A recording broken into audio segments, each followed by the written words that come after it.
Good to have you here on this Monday. Kevin Thomas and Ben Troop. Glad you're making us a part of your day. A lot to get to on the program from the NFL, from college football. It's always in the news. We are inside 100 days, down to 96 days to go until college football. The SEC meetings are this week, and, well, leave it to the SEC to get the headlines moving. We'll get to that coming up in just a little bit. The Braves tonight against the Phillies as well. We are good to have you along across the radio network, ESPNCoastal.com, Facebook, Twitter, and we're back on YouTube. Okay, all right. Now we don't know how long we'll be back up. I mean, we have certain people in the studio. No, it's good to be back up on YouTube. I mean, Kev, Christian coming in and saying, "Hey, we back up." But hey, at the end of the day, sometimes you don't know. Sometimes getting kicked out of something lets you know you're actually being watched, which is a good thing. But, hey, man, we back up. That's all that matters. Yeah, so we're back there on YouTube as well, so you can join us. Go to ESPN Coastal on YouTube, like and subscribe. You'll get notified every time we go live here on 3 and Out. So much to get to. We'll get to the SEC coming up because, again, we tried to talk about it the last couple of weeks, and other commissioners saying, hey, I could see seismic change happening in college football. We had comments. People call the show and goes, guys, it's the same stuff that happened, this, that, blah, blah. Okay, just going to tell you what Greg Sankey and the folks are talking about there in Destin this week coming up in just a little bit. But, Ben, Braves take 2 of 3 over the Marlins. Had a good opportunity to win it yesterday. Came up short despite the offense not necessarily being consistent. Starting pitching, I thought, has been very, very good. But 2 out of 3 to start this stretch of a month. By beating the Marlins, you moved up out of 4th into 2nd. I think you're now back in 3rd, but if you'd have won yesterday, you would have been in sole possession of 2nd place. So that's how tight things are. Want to keep grinding, chip away at those Mets up there. But as we said, you got the Phillies, have the same record as the Braves. You've got Colorado, Arizona, Pittsburgh in this stretch. The Marlins, again, prime opportunity for you to make up some ground, but you got to play consistently. And offensively, Ben, they have been inconsistent, except for Ronald Acuna. You've seen Matt Olson start to slide. You've seen Austin Riley have his struggles at the plate and more. So a little shakeup in the lineup tonight there for Brian Snitker. We'll get to that in a moment. No, I mean, Kevin, they got 2 out of 3. Obviously, you would love to get, I get 3 out of 3, the sweep. But I will say this about this Braves team. It's almost like, you said it. You like, look, this is the stretch that, look, they don't play another team over 500 until June. June 20th, almost the end of June. They want to make sure that, if anything, one, they'll win the series. Or hold Bobby Cox, got to win series. And happy birthday to Bobby Cox. I think he celebrated a birthday. But I just think that what happens is with this, Kevin, is this Braves team is this goes back to the beginning of the season. The NL East, we knew it was going to be rough. No matter what. What makes the stakes even higher, they're the defending World Series. I got to go back and see like how the Nats fared after they won the World Series. I got to go back to that season and see how they fared. Because Kevin, number one, everybody wants to beat the Braves because they've won it the last 4 years in a row. Like we sick of the Braves. If you are, the Nats, the Fields, the Mets, the Marlins, but the Braves are trying to find their niche every single series, every single game. I'd rather have a subpar offensive performance and still win than to do one of those, hey, man, bats went crazy and they still came up. I ain't with that 10-9 stuff in baseball because it's demoralizing. As BJ said, you don't want to, quote, waste runs.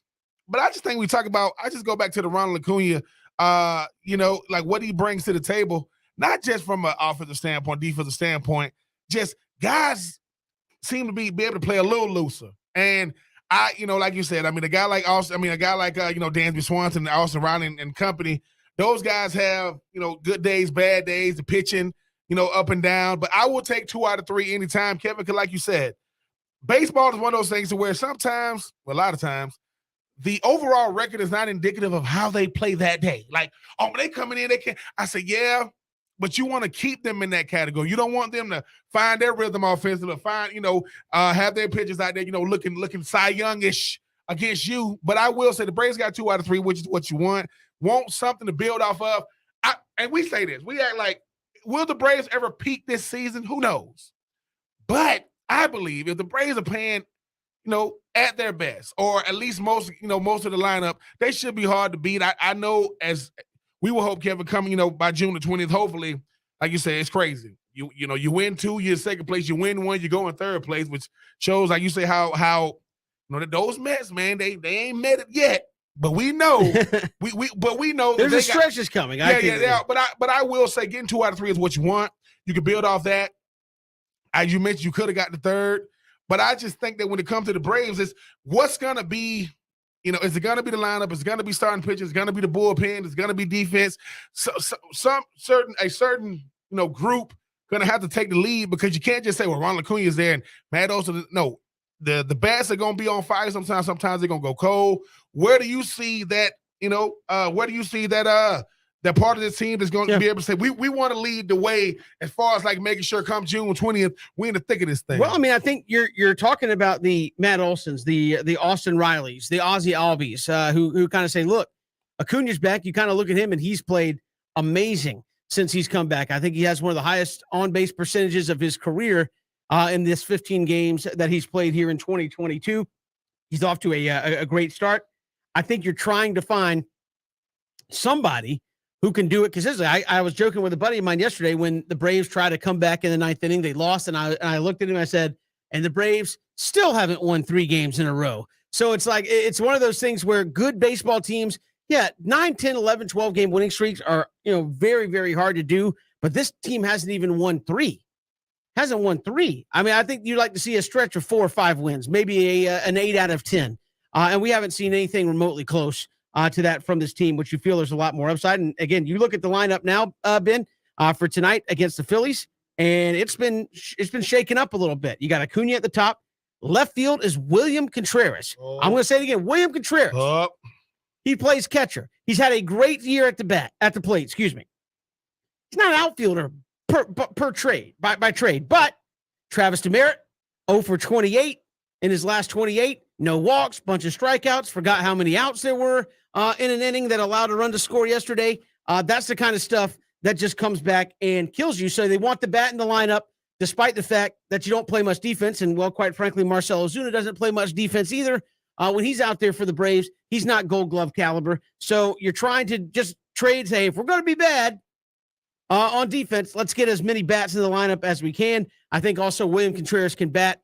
And if something happens and, Travis d'Arnaud goes down at catcher, you can put William Contreras at catcher and not lose the designated hitter in that trade. So you got Marcell Ozuna, Travis d'Arnaud is 4th, Matt Olson all the way down to the 5 hole. He has been struggling. He has been slid all the way down to the 5 hole. Ozzie Albies 6. Austin Riley was your number 3 guy for a good portion of the season. He's all the way down at number 7. Adam Duvall is really struggling. He's an 8th, and Dansby Swanson 9th. So you have what on paper looks to be, if I just read the names, say you got this, man, that's a good lineup. Unfortunately, Matt Olson, Austin Riley, they're way down the lineup because they're not producing. And so I think you're seeing tonight having to change some things up if you're Brian Snitker. Just can't keep going offensively the way things are going. I had a great chance to win 3 games in a row, and you couldn't do it. I think that's what he's looking for, Ben, is that momentum, and let's put something together that feels like it works. Because it's too many up one day, you said, down a couple of days, up one day, starting to look at, nope, down for it. So nothing has been able to stick. Ideally, most managers would say, here it is, that's what we're doing. And I don't think he has that luxury because guys like Riley and Matt Olson and others have cooled off to a point where it's like, it may need to change it up just for change's sake because you are not producing the way it needs to be done. Now, Kevin, hold on. We got a catcher in the outfield, right? Right. I think I saw this year. I think I seen Pujols out there pitching. He was pitching. Now when people say, obviously that just means that how often does that happen in baseball? The way you saying, look, like the manager looks and goes, "We ain't got who? We ain't got nobody. Like we don't got to set up. Or the game is out of whack." And I want to say Evan Longoria hit like a ball, and he wanted to get the ball.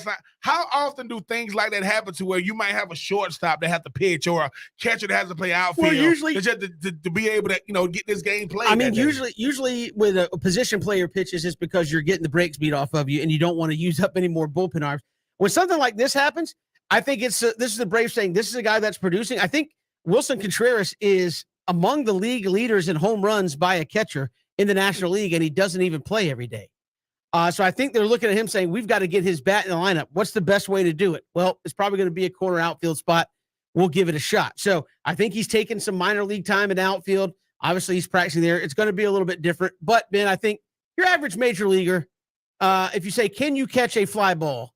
Yes. Right. I think if it's a basic fly ball, yes. Can you play an elite defense? Maybe not, but that might be a trade-off we're willing to give just to get your bat in the lineup. So position players moving around, I tend to think, Ben, that I'm in the age of analytics and the way rosters have been put together. I'm actually surprised you don't see more of this from, quote, non-star players. Like, obviously, Austin Riley, you don't want to Ronald Acuna, but even Ronald Acuna can move around.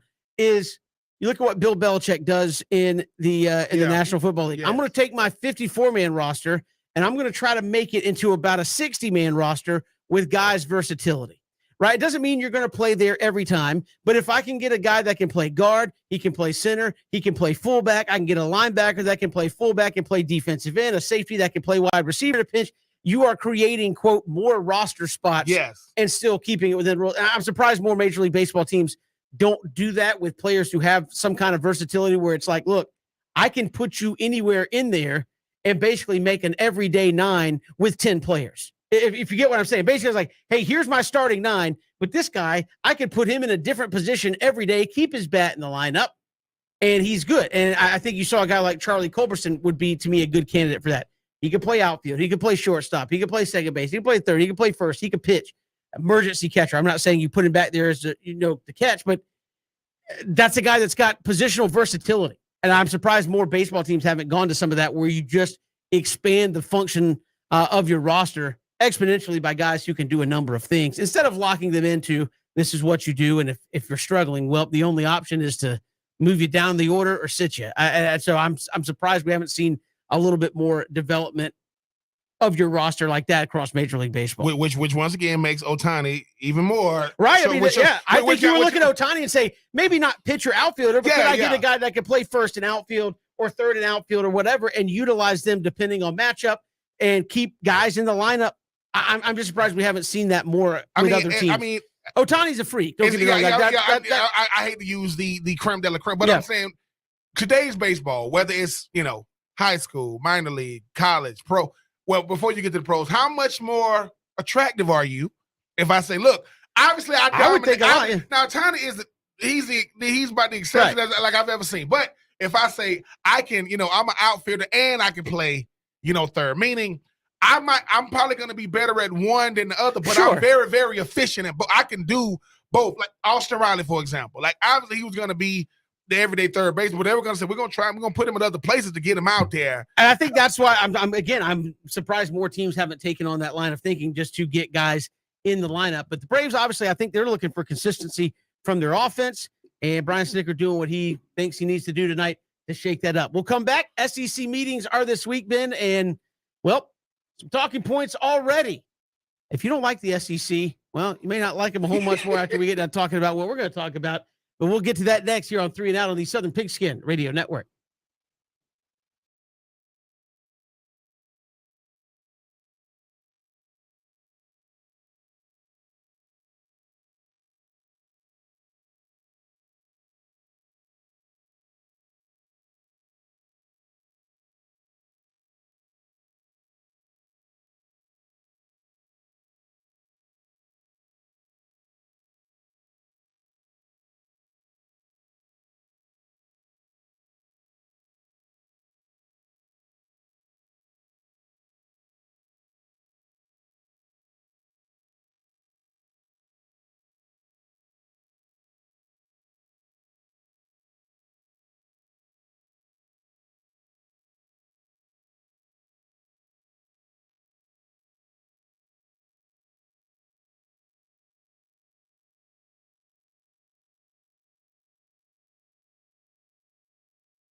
Good to have you back here on 3 and Out. Nice to have you along on this Monday. Kevin Thomas, Ben Troop. You can follow us along on Facebook, Twitter, and we're back on YouTube, so we're excited as well. And, of course, all across the Southern Pigskin Radio Network. The SEC meetings. We talked about this last week, Ben, with the ACC meetings, some of the things they were talking about, and we talked about the financial disparities of the league. I mean, the SEC is going to be talking about that as well, talking about future scheduling. The SEC's deal, I think, set to be renegotiated about the time that the college football playoff gets renegotiated. So a lot of people saying, well, without knowing what the playoff format looks like, what is Greg Sankey and company going to do? Would it go to a pod system? Would they keep it kind of the way it is? What are they kind of looking at? So all that's getting discussed. And, Ben, this getting thrown out there by folks at the SEC, and probably not by accident when talked about it. Greg Sankey saying, look, we're open to exploring, every option, blue sky option, whatever you want to call it, including doing our own playoff. And we say, what do you mean? It would be an SEC only playoff. A lot of people said, obviously, don't know what that would look like, but many people saying maybe an 8-team playoff that would start a week off after the end of the regular season and play, obviously, 4 weeks up to New Year's Day, where the SEC championship game would then be played. That was just one thing potentially put out there. Pete Thamel on ESPN.com has got a tremendous column on it. I would encourage you to check it out, where he kind of details what they're talking about here. But, Ben, a lot of talk in that article about how Greg Sankey was upset with the other conference commissioners. He really wanted expanded playoffs, and for good reason. Hey, we're getting 2 in now. And again, this is one of those things where I think you could take it either way. Hey, you don't want to give this to me? Fine. We're getting 2 in almost every year now, taking double shares. SEC wants expanded playoff. It kind of fell apart towards the end where we didn't get it, and Greg Sankey upset about that. Yeah. I don't know of any other league that could do this. The Big Ten's got a lot of weight to throw around, but I think this is one of those where this is the leverage move. Yep. And because somebody was even quoting an article saying, look, Greg Sankey's got all the leverage in the world. Mm-hmm. Because you put something out like, hey, we're talking about doing an SEC-only playoff. What? I think if I'm the ACC, if I'm the Big Ten, if I'm the Pac-12, I look back and go, they wouldn't do that. But they probably could if they wanted to. And is this more talk about a way to get a 12-team college football playoff? Mm-hmm. Or, Ben, do you think in a world of money, do you know how much money us doing this thing by ourselves would make? Yes. Where if you have a playoff, hey, I know that every game matters. Well, guess what, SEC fans? We're still playing rivalry games. Texas and Oklahoma are with us now. We're playing them. We're rotating through the league more often. And guess what? At the end of the year, we're going to put together a playoff. Alabama, Georgia, Florida, LSU, Texas, Tennessee. This year, Missouri and, Texas A&M made it. Let's go have at it. I'm sorry. I know you can say the regular season didn't matter as much. I'm sorry. That's more interesting than the Big Boy Mowers Bowl. It is. It is. It is. So you talk about leverage, you talk about dollars, Ben. When you hear things from Greg Sankey coming out in that Pete Thamel article, it's like, look, he was obviously disappointed that they didn't get an expanded playoff, that it stayed at 4. And we're going to talk about, at least explore all options, including an SEC-only playoff. Yeah. I mean, they're going to do more and talk about it, right? Oh yeah. And they already been talking about it, probably, yes. I mean, but again, no other conference could pull this off. No. Well, Kevin, what set the stage for this is not – what set the stage for this was the COVID year, because that's when every single conference was on display. All right, the Big Ten, how y'all working with each other? Didn't go too well. Now, the ACC didn't look bad, but Greg Sankey said, this is what we're going to do. We're going to trust the health professionals. It's about the players. It's about the coaches. It's about the facilities. It's about, the health and safety of everybody involved. We're going to do this day. And they stuck with it while everybody else was scrambling. Obviously, the Pac-12 came on last. Greg Sankey knew this, though. I'm putting at least one participant in every year, if not 2, every year in the college football playoff. We're the only conference to have the same 2 teams playing the national championship within, 2 or 3 years of each other. They just switching who won. I think it was 12. Let me get the exact number here, Ben. I think it's 12 of the last 16 championships for University of Georgia, or for the SEC. Hang on one second. It's 12 of the last 15 Wow. national titles have been the and, SEC. and the three that won, if I'm not mistaken, is Clemson twice and LSU. I mean, Clemson twice and what? Ohio State. I want to say. I think what happens is too, Kevin, like you mentioned, Greg Sankey. If you never met him, he's a cool, calm, collected individual. He's a guy that, I mean, you talk about trying to get this done. I mean, they was having private meetings behind the scenes talking about different things. Greg Sankey knows if I can get 2 out of 4, how many can I get out of 12? And the college football playoff committee know that. Like, Greg, listen, I'm sorry, man, but we know what you're doing. Like, how many SEC teams, when the final rankings come out, are going to be in that top 10? They're going to be in for 2 reasons. One, the college football playoff rankings has to do with, one, the reputation of that school, the reputation of that conference, and do America want to see those games? That's going to eliminate a lot of schools. And you start talking about being top heavy. There is no more top heavy conference than SEC. You talk about Alabama and Georgia. Granted, you talk about LSU, Texas A&M, Florida, Tennessee, South Carolina.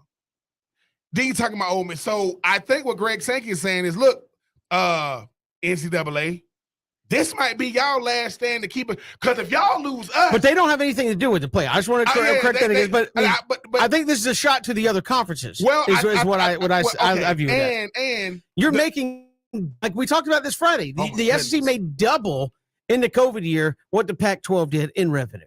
So if I'm making double, like the Pac-12 can't just sit back there. I'm making double when no one's in the stand. I'm still making double. And this comes down to popularity. I mean, now even though Florida and Florida State is going to play, they're going to play on Friday this year, which that's probably not going to work moving forward because you disrupting high school football in the state of Florida, which is really, really huge. You think about it, Kevin. The UCLA and USC plays on Friday every year. That's how little people care about the two, arguably the two, biggest brands in college football in the state of California. When you start talking about but the biggest flex was, come on, Texas, come on, Oklahoma. I mean, what else does the Big 12 have? If the Big 12 does not have Texas, they don't have anything. I'm sorry, Baylor. It's not going to cut it. I'm sorry, TCU. It's not going to cut it. I mean, that would be like saying, you take high school football. If we are the 2 biggest juggernauts in a said conference, they just say we're finna go down. We're finna go down to class 3A, and we was in 4A. That hurts us because like, wait a minute, man. So I think that now, Kevin, when you think about what Greg Sankey's doing, he's putting it out there for everybody here because he doesn't have a date, right? He doesn't have a date. But if I go, listen.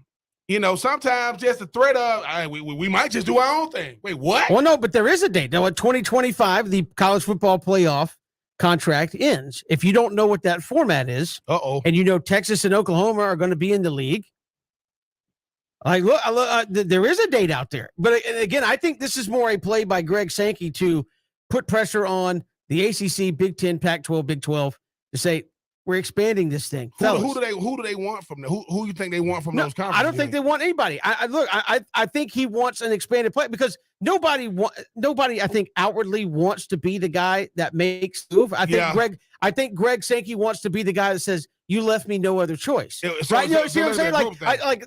Nobody wants to be like, hey, we're just going to do our own thing. I think Greg Sankey puts this out there to say ACC, SEC, or ACC, excuse me, Big 12, Pac-12, Big 10. We want the 12-team playoff. We were all good. We're all talking about it. And then all of a sudden, everybody's like, nope, not doing it. And I think that, again, kind of set poorly with him where he's like, I thought we had progress. I thought we were working towards a common thing. And then it goes away. And now you say, look, this is one of those things where it's the guy with the most money. And it's like, hey, if you don't give us kind of what we want, we'll just go do it ourselves. Like, I think this is Greg Sankey's way of saying, we want you to be a part of this thing because college football is better when it's more than 14 teams or 15 teams. Yeah. But if you're not going to work with us here or you're going to do things and then go back on them, this is what I'm going to throw out there. And I think this is putting pressure because Pac-12 knows they can't do that. ACC knows they can't do that. Big 12 knows they can't do that. I think even the Big 10 knows you can't have a Big 10 only playoff. I mean, Again, how much equity do you have in programs like Minnesota? I'm not saying they're not good. Don't take it as far as like, hey, But how much equity right now do you have in programs like Purdue and Minnesota and Rutgers? They're not. And this is the thing. Even a school like Maryland, as far as college football, I just think you're putting pressure on them to say, look, fellas, expand this thing. Or didn't Maryland used to be in the ACC? Yeah. Or we can go over here and do our own thing, and we'll still make all the money. We will make all the money because, again, if I'm the commissioner of the ACC and I see this, I know the SEC is making more money than we are by a significant margin. I know they're adding 2 teams, which is going to command more revenue, probably by a significant margin. I know the SEC's got a media deal coming up in a couple of years that's going to expand by a significant margin. Our media deal is kind of locked in place for the next, handful of years. It's not a great deal. We're going to get outpaced, in revenue big time.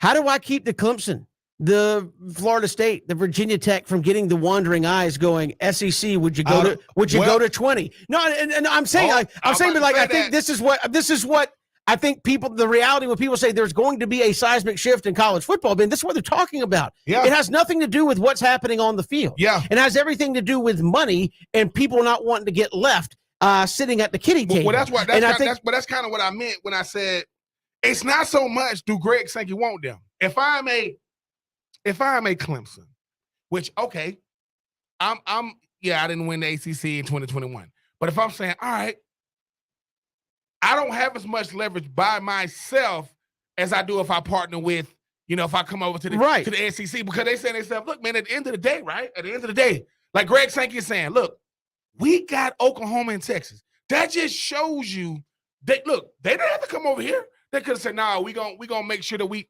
They looking around saying, "Okay." But I think even Greg Sankey knows, like, for the good of what's going on in the college realm, if he does that, right? If you break off and you play an SEC only playoff, the rest of college football is going to be what? Like, what's the rest of the sport at that point? No, and I'm not saying this to be doom. I'm asking a general question. It ain't much. Like, what is that? Because again, you have the ACC. They're all playing second fiddle to a league that's doing its own thing. How do you compete financially to be able to continue to do what your mission is in the Pac-12, in the ACC? And again, I think there's a number of schools that say, like, we can't do it. Yeah. We want to, like you said, the partnership, the alliances. I think that's why people said the SEC and the Big Ten, being the succubus of cash that they are right now in college athletics, that might cause a seismic shift. But to me, Greg Sankey knew when he said that, hey, we're going to explore all possibilities, including an SEC playoff. What's it going to look like? I don't know, but we're going to talk about it. If I hear that, if I'm the ACC, I'm like, oh man, like. Well, yeah. Like how do you hold yourself together and know that they could actually, like, it's one thing if Jim Phillips, commissioner of the ACC, came out and said, fellas, revenue model's not working. We're going to do an ACC only playoff if we can't get an expanded playoff. Everybody else would be looking at Jim like, are you high right now? Like, How are you going to do that? Like, Are you going to be able to generate enough compelling matchups in your playoff to drive the dollars? Pac-12 saying the same thing. Big 12 saying the same thing. I think the Big 10 to a lesser extent, but you got to be saying in football, you got to be saying the same thing because they're really driven by 2 brands. The SEC is not. And that's what they've done a better job at with everybody else. Like, if you give Greg Sankey this much, he always asks, who's your favorite team? He always say, I got 14 favorite teams. I got 14. And because what he's done is he's saying, look, man, the one thing we've done in the SEC, we've made sure, look at how we do it. Big name coaches. The biggest names in coaching is in the SEC. Brian Kelly comes from freaking Notre Dame to LSU. Kirby Smart. You know what I'm saying? You talk about like Nick Saban. You talk about who was the hottest coach in the Sun Belt. Billy Nick, come to the SEC, right? And I think what he's done is he's saying, look, man, the 2 things that the SEC got on this side, right? The SEC championship game supersedes every other conference championship game. It's already there, right?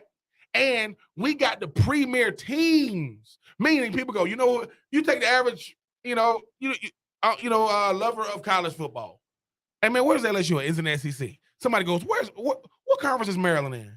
That's a problem. No. And I think with Greg Sankey, he's knowing this. He says, and we finna add Texas and Oklahoma. Yeah, 12 out of 15, you can buy yourself a lot of leverage Hey, man. in these things. We'll come back. I want to continue this conversation because obviously it's something, one thing to put it out there. It's another thing to try to, put that into practice. We'll break that down next. Hit us up on Twitter at Pigskin Radio. We're streaming live, ESPNCoastal.com.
Good to have you along here on 3 and Out. Kevin Thomas, Ben Troop, glad you are with us. SEC meetings this week in Destin, talking about the future scheduling models. We'll get to that because obviously a lot of people talking about would the SEC do an SEC-only playoff. Pete Thamel, great piece, ESPN.com on that today. And Ben,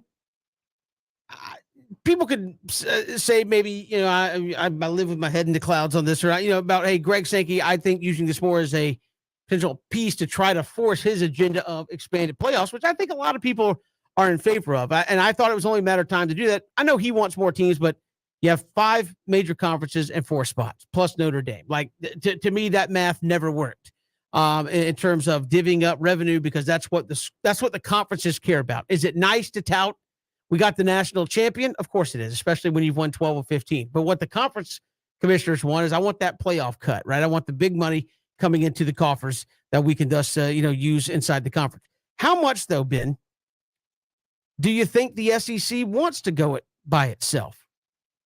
Or you think even with the, hey, we hold a lot of the cards, that wouldn't be smart to do? How much do you think? Because I wonder, is there some sort of we need all the other schools thought going on versus, we could really do this by ourselves? Like, how much do you think they want to do it by themselves? I don't think they want to do it by themselves. I think they're willing to do it by themselves. But Kevin's like you said, Greg Sankey knows one. He goes, look, man, we want to look like we're welcoming when it comes to this. We are already getting half of the freaking pie every freaking college football playoff. So I know when I walk in the room, I'm not welcome. I get that part, because most teams ain't even getting nobody in from their conference. We're getting 2 in with losses. Other teams can, have undefeated teams and can barely get in. And last year, think about it. And last year, it was Cincinnati. So they cut into it. So I think that when you think about Greg Sankey and the SEC, they're saying, all right, man. Because this is the thing, Kevin, the one thing we say is this. While we know what it takes to do it, we ain't never done it. And once we do it, we got to maintain it. Now, I don't think the SEC, because you made a great point when you said this. People, as much as we make it about the national championship, it's not.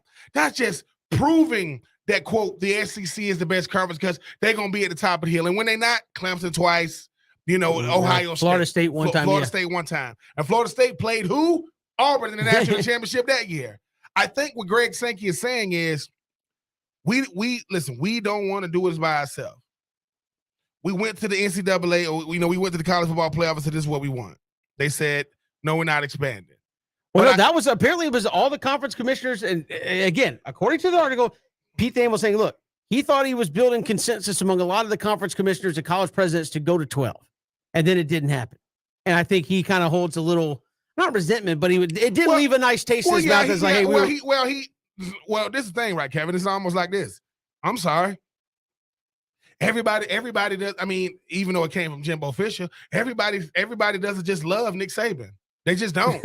and for 2 reasons. 1, because he's always winning, and 2, he's still complaining, and he gets I got access to any and everything that I want with the number 2 recruiting class in the country, with the Heisman Trophy winner, and our the best player, Will Anderson coming back. What is going on right now when you talk about what the SEC is trying to do, they're saying, look, y'all not going to keep treating us as if to say we aren't the cash cow and we aren't the reason. Most onlookers of college football are coming to watch SEC football, right? Or they're just lovers of college football. Now, there's another thing that the SEC has on this side.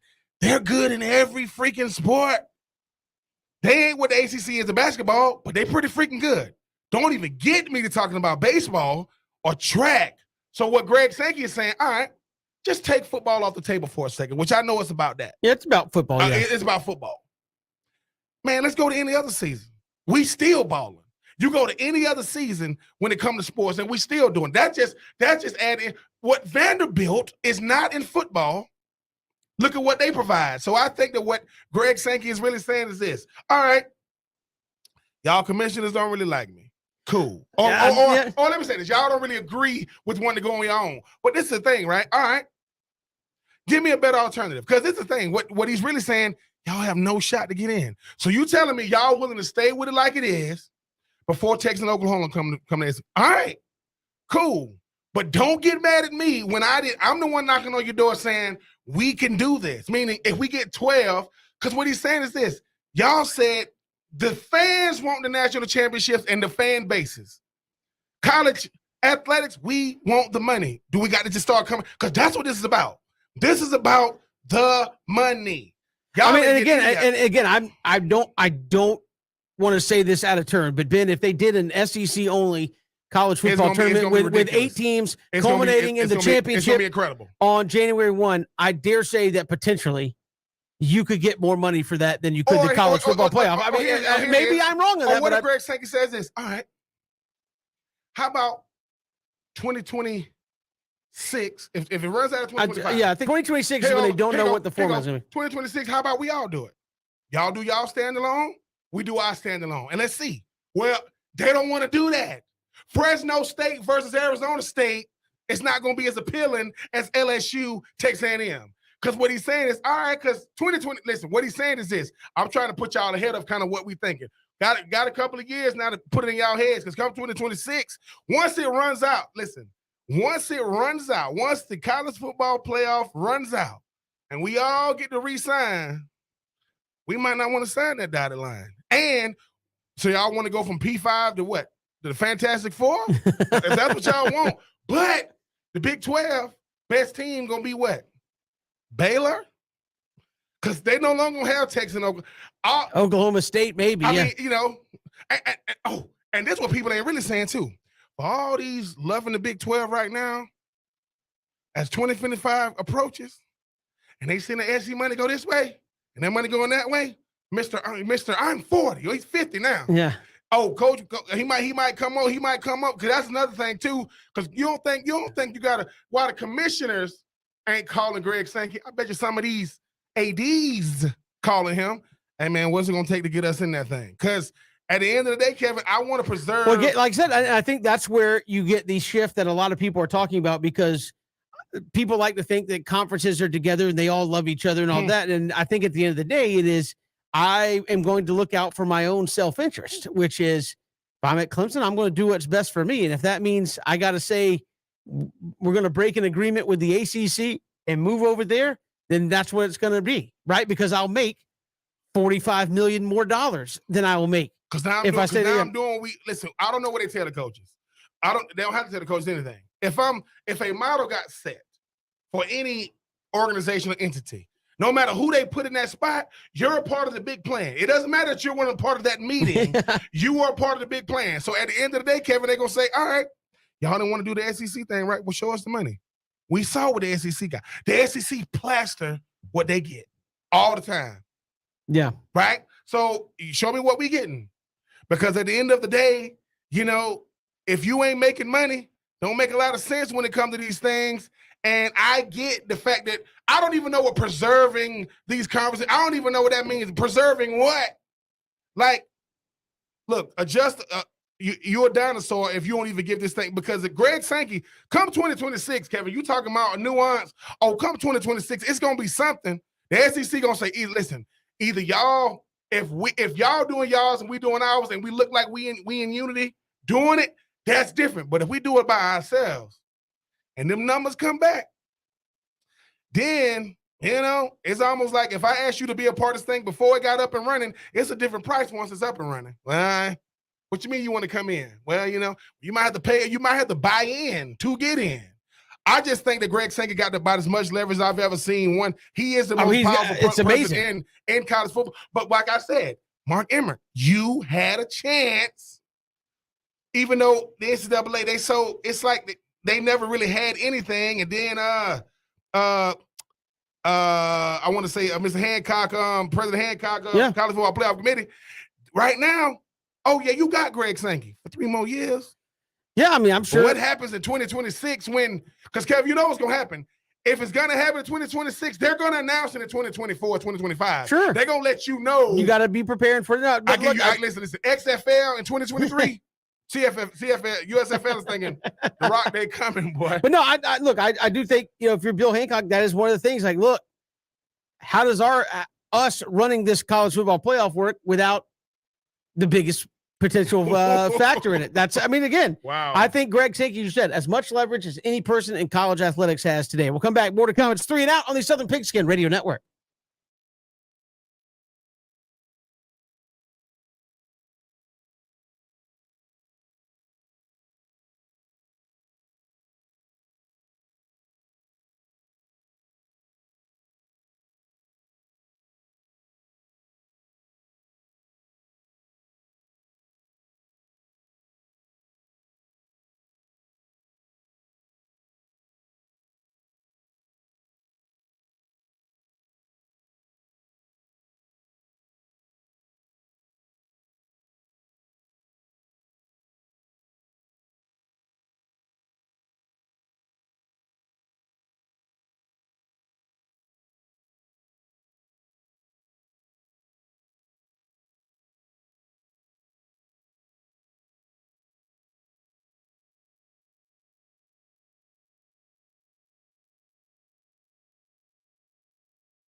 Good to have you back here, 3 and Out on this Monday. We'll take 3 coming up next hour. Also, some over-unders are out for the ACC in college football. We'll get thoughts on what we think about how successful some of these programs could be in the future. And, of course, we'll look at the SEC meetings going on as Greg Sankey really, again, if you're not paying attention to the minutia of what's happening, I know it kind of sounds a little tedious. We were like, why are you still talking about the money? Because these are the things that I think are going to seismically shift college football. That's why so much time has been spent on NIL, is how much it's going to change college football. Is it tedious and maybe sometimes in the weeds? Sure.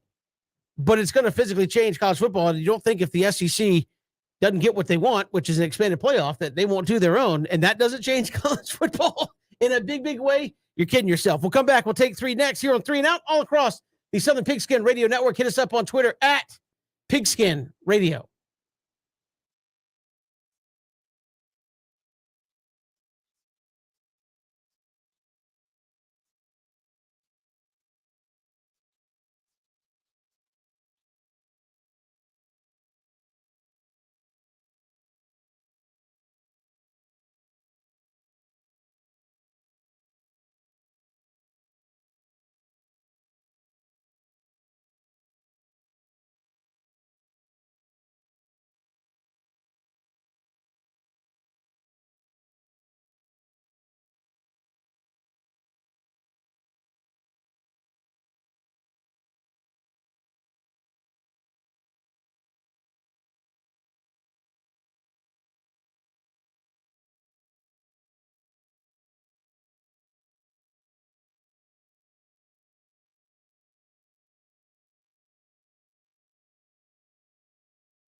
Good to have you along here, 3 and Out on this Monday. Kevin Thomas, Ben Troop, glad you are with us. Thanks for making us a part of your day. We are streaming live, ESPNCoastal.com, and on Facebook, Twitter, and back on YouTube. Excited about that after a brief absence. A lot to get to. We got the over-unders for football in the ACC. We'll run down those and also continue to look at the SEC meetings. A lot of big things put out there by Greg Sankey, and potentially what could the future schedules look like in the SEC. If you're an SEC guy, are you excited about pods? Are there teams you care about playing each and every year? We'll get to that coming up in just a little bit. But Ben, it is 4:00 and there's only one thing to do. Let's take 3 here on 3 and Out. All right, take 1. Travis Etienne been cleared by the Jaguars medical staff from the Liz Frank injury. Did you say you had a Liz Frank injury at one point? Almost. Did, okay. Yes, almost. Yes. So he has been cleared from his Liz Frank injury to return to practice. What impact will he have now that he's back? I think he's going to have an incredible impact. When I see a guy like Travis Etienne, I think he has like an Alvin Kamara type skill set. A guy that understands, Kevin, by sitting a year, you know that, look, kind of the way they use you in Clemson, how we're going to use you now. We're not going to give you, 30 touches a game, but 20 touches a game, maybe 15 on the ground, maybe 5, catching the ball out the backfield. Cause I think he's such a weapon on the offensive side of the ball. It's been a year trying to get back. And I'm pretty sure if you ask him, he probably worked as hard as he's ever worked in his life. A Liz Frank injury, to a running back is kind of like, Tommy John, for a pitcher. I mean, it could be, sometimes people don't recover from Liz Frank injuries. I mean, that's breaking the bone on the top of your foot. The strongest part of your foot is the top of it. When you break that top bone, I mean, it's something. So I think for me, Kevin, yes. Because the thing about Travis Etienne, he is the greatest AC running back of all time, and that's with limited opportunities. They did not feature him. Me and BJ were blessed enough to go see him, I think, as a true freshman in the ACC championship game. First paper scrimmage, he took it like 80-some yards for a touchdown. The young man has incredible talent. Understands how to, learned a lot last year, from his teammate, from James Robinson. And I just think that having a guy, like Doug Peterson, who loves running backs, loves running the football, find out creative ways. I think when he won the Super Bowl, I think he had a Ajayi at running back. I think it's pretty big upgrade from Ajayi taking us away from the young man to a Travis Etienne. But yes, Kevin, I see him being huge in an offense that loves Evan Ingram, Zay Jones, Christian Kirk, Marvin Jones, maybe like Travis Etienne with Trevor Lawrence delivering the ball. Yeah, sounds like a scary offense to me.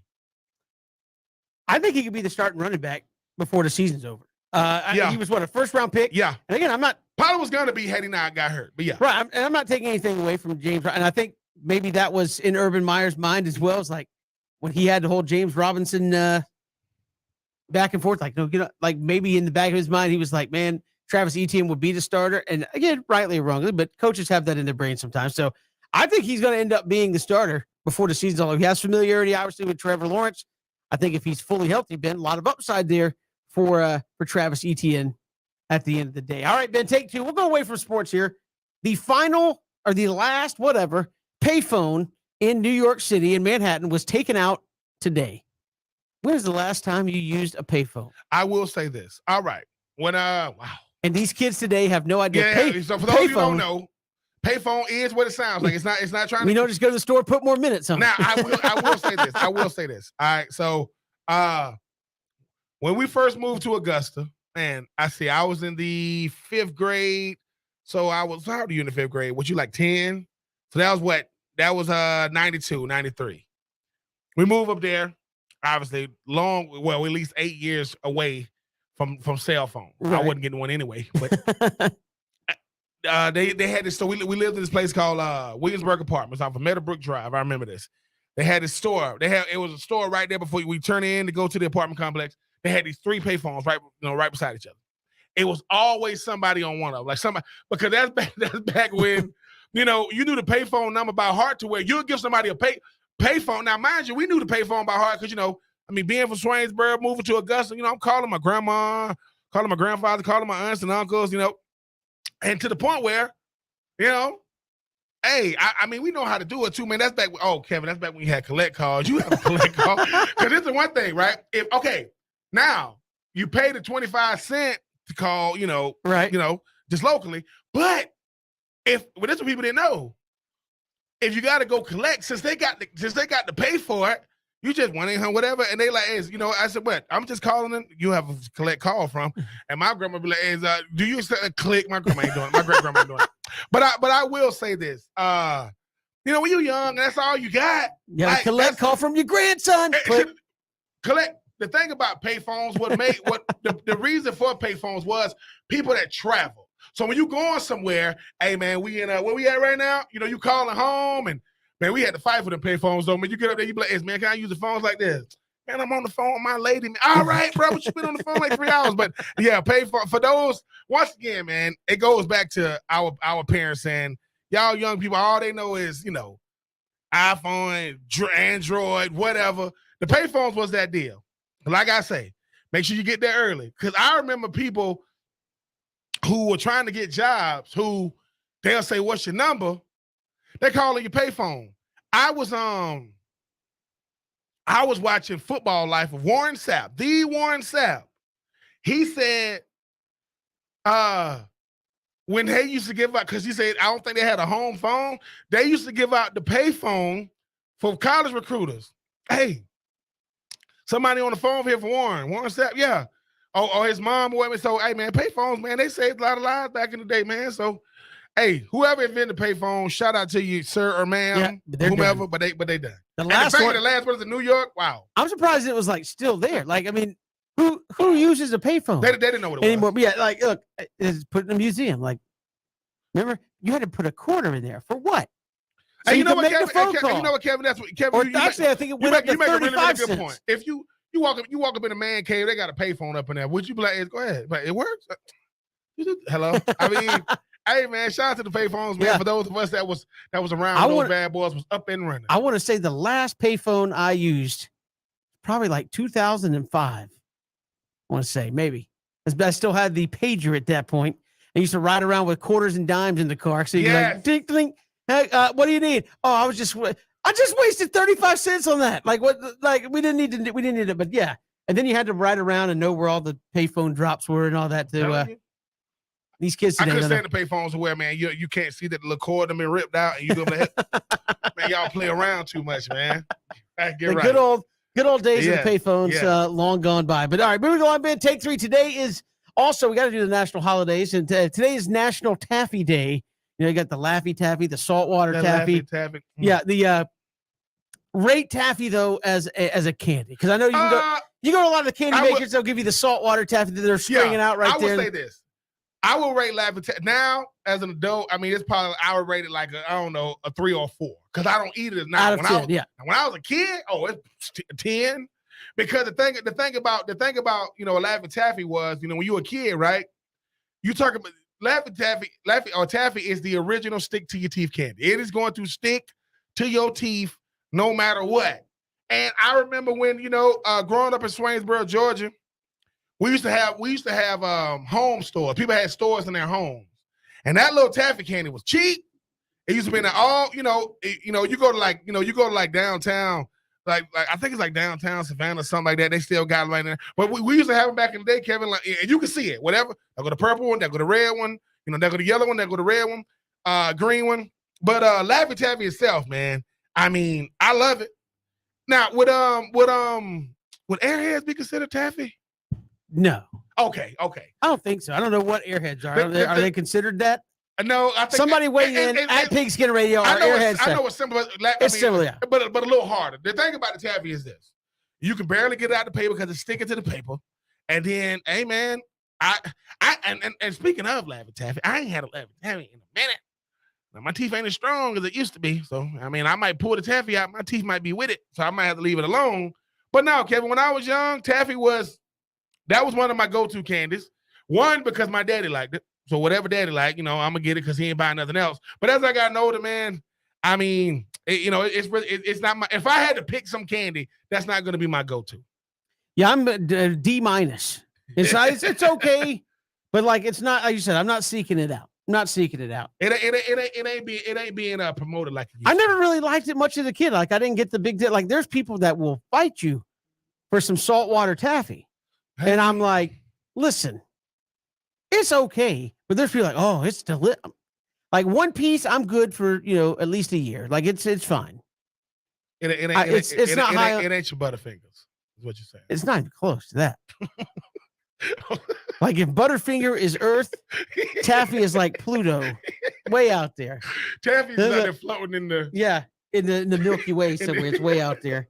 We'll never see it. We'll never get to it. It's fine. No, that's I think I like it, but like I said, Taffy's one of those things. I will say this: if you've never been introduced to it when you were younger, you ain't finna go crazy over it once you older. I would think because there's so many other options That's because when you're younger, you don't realize what's actually good. That is true. Like that's when adults are trying to feed you the peanut butter bars and like the butterscotch. Yeah, I like butterscotch. But hold on, but the Werther's originals, the caramels. We call things like butterscotch or like red hots or like peppermints. We call it church candy because maybe we did because like back in the day, right? We kids, we used to go to church with our grandparents first, so they always had it in the pocket. I always get in the purse, Grandma, and whatever they I think that was also to get you to be quiet. Of course, and my grandma used to tell us, stop biting the candy, just suck on the candy. And listen, I ate a lot of butterscotch, a lot of peppermints in my days or whatever. But can't hear the message because y'all are making too much noise. Here, have some candy. They don't really look at you. They're like put it in their hand. You like take it from them. Don't you eat that paper? Take it out the paper. Hey man. Oh, man, we have got so much more. That's take three. We do it every day this time. There's so much more to get to. Obviously, the SEC making waves. The ACC, we've got some over-unders for college football as we are 96 days away from the start of the college football season. It is 3 and Out on the Southern Pigskin Radio Network. Love to hear from you on Twitter at Pigskin Radio. We're streaming live, ESPNCoastal.com, and on Facebook, Twitter, and YouTube.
Good to have you back here, 3 and Out on this Monday. Kevin Thomas, Ben Troop, glad you're making us a part of your day. So much to get to on the show.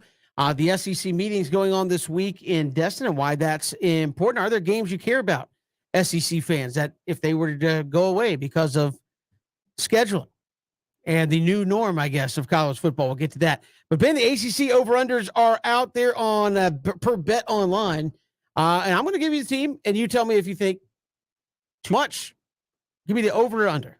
Obviously, you can't go. It's just right because you can't win a half a game. Although, if you're the ACC, there may be some situations where you would love an extra half a game win or something. But all right, let's start there. Boston College, a decent team from a year ago, 6.5 over under there for Boston College. Again, these over unders per Bet Online. I like 6.5 of Boston College. I mean, you're talking about a team, Kevin, is going to definitely try to run the football.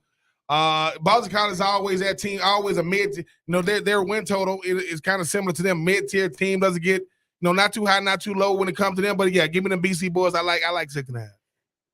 I'm gonna go. Can I go hold at 6.5? No, you can't go hold. I will go. It's over or under. You have to pick one. Give me under. BJ Bennett has infected your body today and said, over under. I went right there. No, you can't do that. You're gonna go. I think. Man, that's a tough. I will go under at 6. I think they're a bowl eligible team. I don't know if they got much more than that. Let's look at some other ones here while we go. Ben, Clemson. People, again, I feel like perceptually, there's a sense that Clemson had a really bad year last year because they weren't particularly explosive offensively with DJU, and they weren't kind of the same that people have gotten accustomed to seeing them offensively. They were very good defensively. Still won 10 games last year despite not going to the conference championship game. But I get the sense like people think they were really down and they still won 10 games. They're over under 10.5 here for 2022. Ooh, I will go over. I think this year, I see them being an 11-win team. Talk about a guy in DJU who got a year under his belt, going to have a really, really good defense coming back. You talk about a guy in DJU, understand what it takes like to go out there. He's gonna have to play better. And if he played subpar in 2021, they won 10 games. He's gonna get better. I do see him taking hopefully a huge step in his development. So I will go over. Man, because it's really you're talking 11-1, 12-0 with Clemson. I feel like I say bounce back. I'm going to go under. I'm going to say they win 10 again. I feel like DJU is a good quarterback. He did not separate himself as a great quarterback last year, Ben. I know a lot of people are going to have some big eyes on what Clemson does here, especially DJU there at quarterback. I'm going to go under, hitting them at 10. Georgia Tech, Jeff Collins. Tough schedule. Obviously, fans saying we want more than 3 wins. Got to show some improvement in the program. Over under 4.5 right now for Georgia Tech. I will go over. And now, you're talking about schedules. 5 wins, I mean, for this team is going to be incredible. 6, we're talking about ACC Coach of the Year type stuff. When you look at how crazy the schedule is, Kevin. I mean, he's having 3 years in, 3 wins a season. I think, I see him getting to that 5, maybe 6 threshold. Now they get to 7. That means that them boys was out there getting in. But yes, I do. I will go slightly over. I will say 5-6 win team.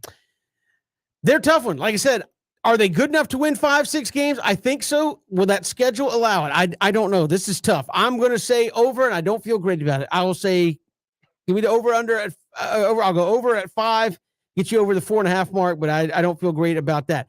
A lot of 6-7 win type programs in the ACC right now. Ben, let's look at a couple that are sitting there in the middle. Virginia Tech, 6.5 with the over under. This has been a team that likes to compete in the Coastal Division. Obviously hasn't in the last few years. It's been Pitt, it's been a Miami, but where do you see Virginia Tech?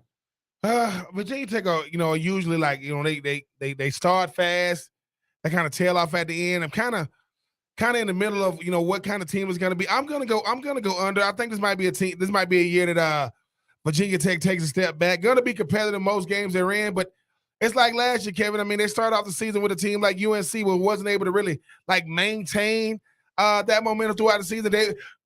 my ACC team of the year that will be ACCing itself more often than that is Virginia Tech. I'm gonna go under. That's true. Lose at the most inopportune time, win at the time when you go. There was no way they were going to get it done. Wow. I mean, got some new coaching going on in there. Yep. So hard to say that with I'm going to go under. I'm going to wonder. I'll probably eat crow on that, but I mean, I'm going to go under 6 wins, under 6.5. I will say for Virginia Tech. North Carolina, another one. No Sam Howell. They're also at 6.5 Ben in that same ACC Coastal Division. I think they're one of the few teams. I want to say North Carolina and Georgia Tech might be one of the few teams in the Coastal that doesn't have a new coach coming into 2022. But where do you see the Tar Heels there at the over under 6.5? No Sam Howell. I mean, no Sam Howell. I mean, and like I said, he was. And they were projected to be a contender in the ACC last year, and they were not. I'm gonna go under because I don't think we appreciate like just how much pressure a guy like Sam Howell was under, and he was the type of player to where, I mean, he had to play well for them to even have a shot. And they've got, you grow accustomed to that much production, that much leadership, that much moxie at the quarterback position. But for me, Kevin, you look at what him losing 2,000-yard rushes, 2,000-yard receivers did to him in 2021. 2022, you're talking about a new signal caller. You got some veteran guys returning, but yeah, I think Coach Mack Brown and company gonna take a step back. I'm gonna go under. I kind of don't know what to think about this because Mack Brown is a very good coach. Yes, and I think have they reached the heights that people thought they were going to with Mack Brown? They went to the ACC championship game and got obliterated 2 years ago, and now they're sitting here at kind of a middling 6.5 over under. I'm going to say over slightly. I'll say a 7-win football team. Not a lot of confidence there. So again, you got to find a new quarterback. Can that offense go to get enough wins? I'm not so sure. How about Miami? Yes. They're back, right? Always back. 8.5 though. 8.5 wins for Miami. And you look at on the board, if you go by the over unders, 8.5 would put Miami as the favorite in the Coastal Division. So that says a lot about the Coastal Division that nobody's really projected to win more than 8 games in the ACC. But Miami's at 8.5 wins in 2022. Love what Mario Cristobal is doing. Assembling a really, really nice staff. I mean, had a a really, really good recruiting class, even though it was his first one coming over from Oregon. 8.5 is a little steep for me. I mean, I just think that sometimes, Kevin, a lot of sizzle. I mean, I ain't seen the steak yet. So for me, Miami is the team no matter what, Kevin. I just got to see it consistently. Like, I mean, got them picked to win the 8.5 wins with a brand new coach. Ed Reed is on staff, and I think he's still having to introduce himself to some of these players. Like who? Man, I thought that was dude from the Isley Brothers, man. No, that's Ed Reed over there. I would go under only because, Kevin, it's something about Miami with these big time expectations, and now they assembling a nice staff now, but the staff, they call plays. Players got to make plays. Sure. And I just think for this Miami team, they had one guy drafted 20 in his most recent draft. I see them being very competitive. In a Coastal Division, it's always, but 8.5, I'm gonna 8, yeah, but 8.5, yeah, woo, I'm gonna go under. I'm gonna go over. I think they actually will have a very good team. And you look at the rest of the Coastal, it's like who's going to beat them. And again, that's when you say that about the ACC Coastal, that's very dangerous because the ACC Coastal is very fond of when you say stuff like that, then that team loses 2 or 3 games. But I do think Miami's going to be very good, Ben.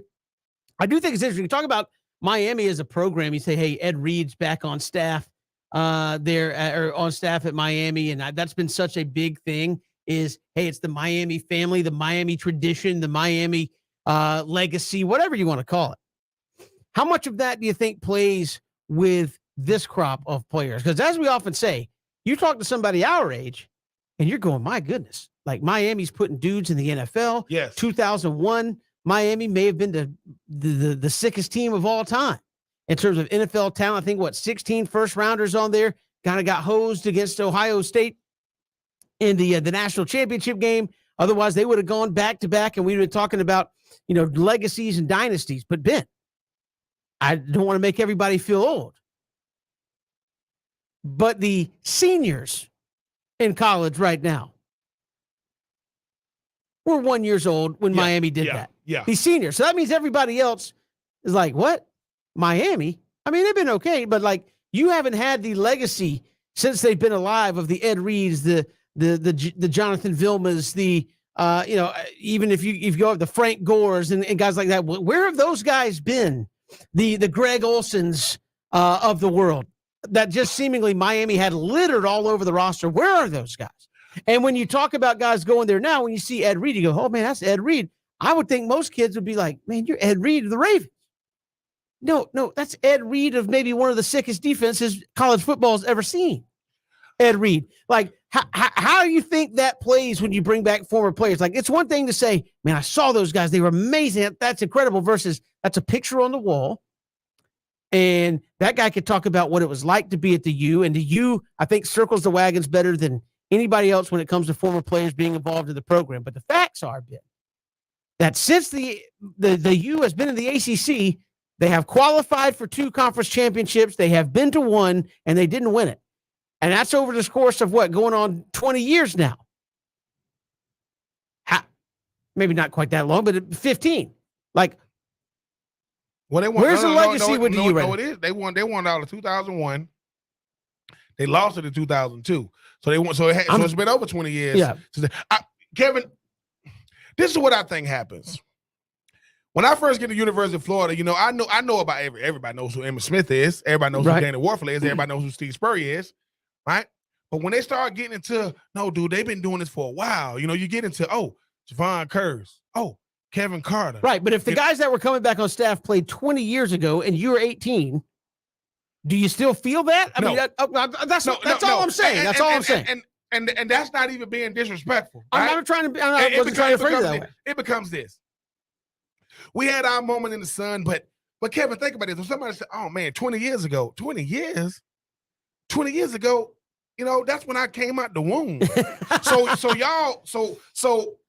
And that's the seniors on the team and the juniors. And the thing is, like you said, if I'm coming to a state of Alabama, I appreciate the past because we're adding to that legacy in the present. Miami players aren't adding to that legacy now. Now, in their mind, they are. But then I go, dude, this team got 30 for 30s.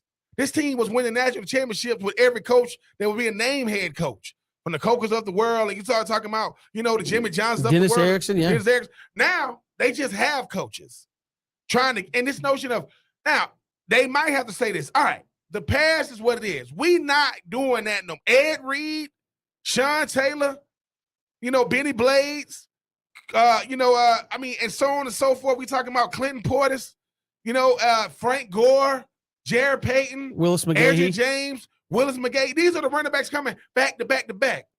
I mean, so for me, I think what it is Kevin, you got to ask yourself, all right, Ed Reed, you are what this thing was in the past.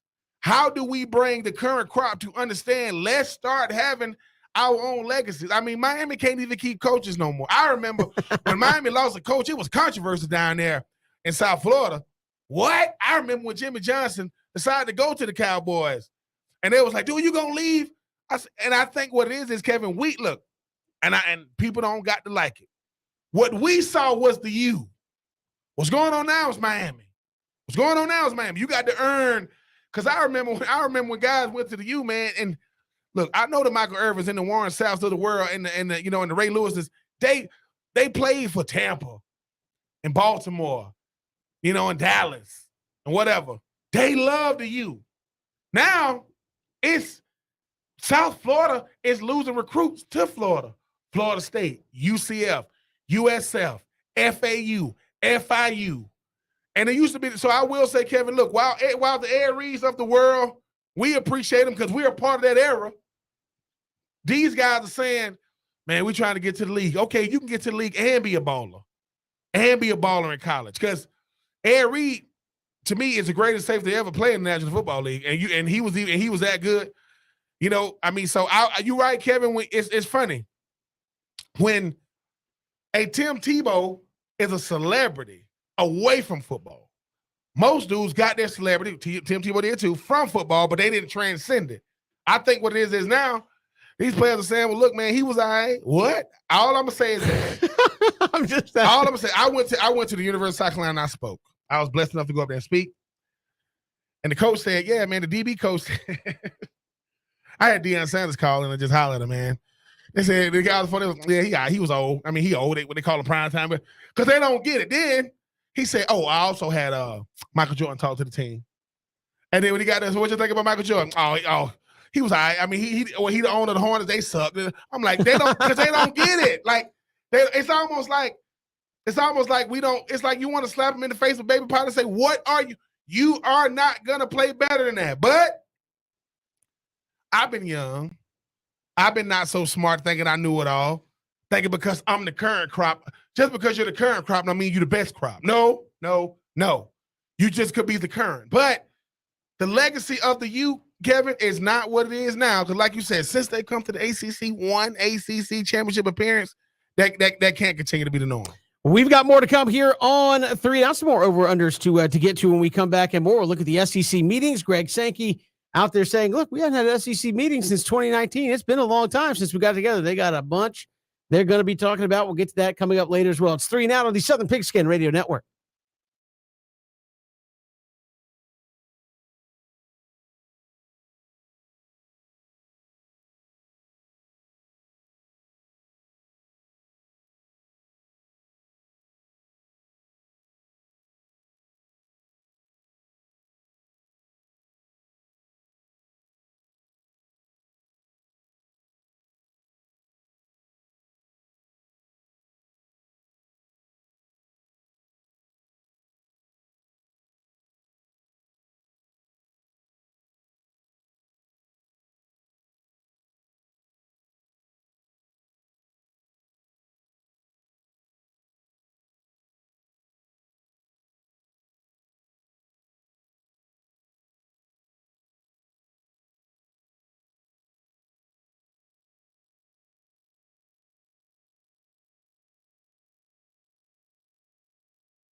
It is Kevin Thomas, Ben Troop. Glad you're with us on this Monday.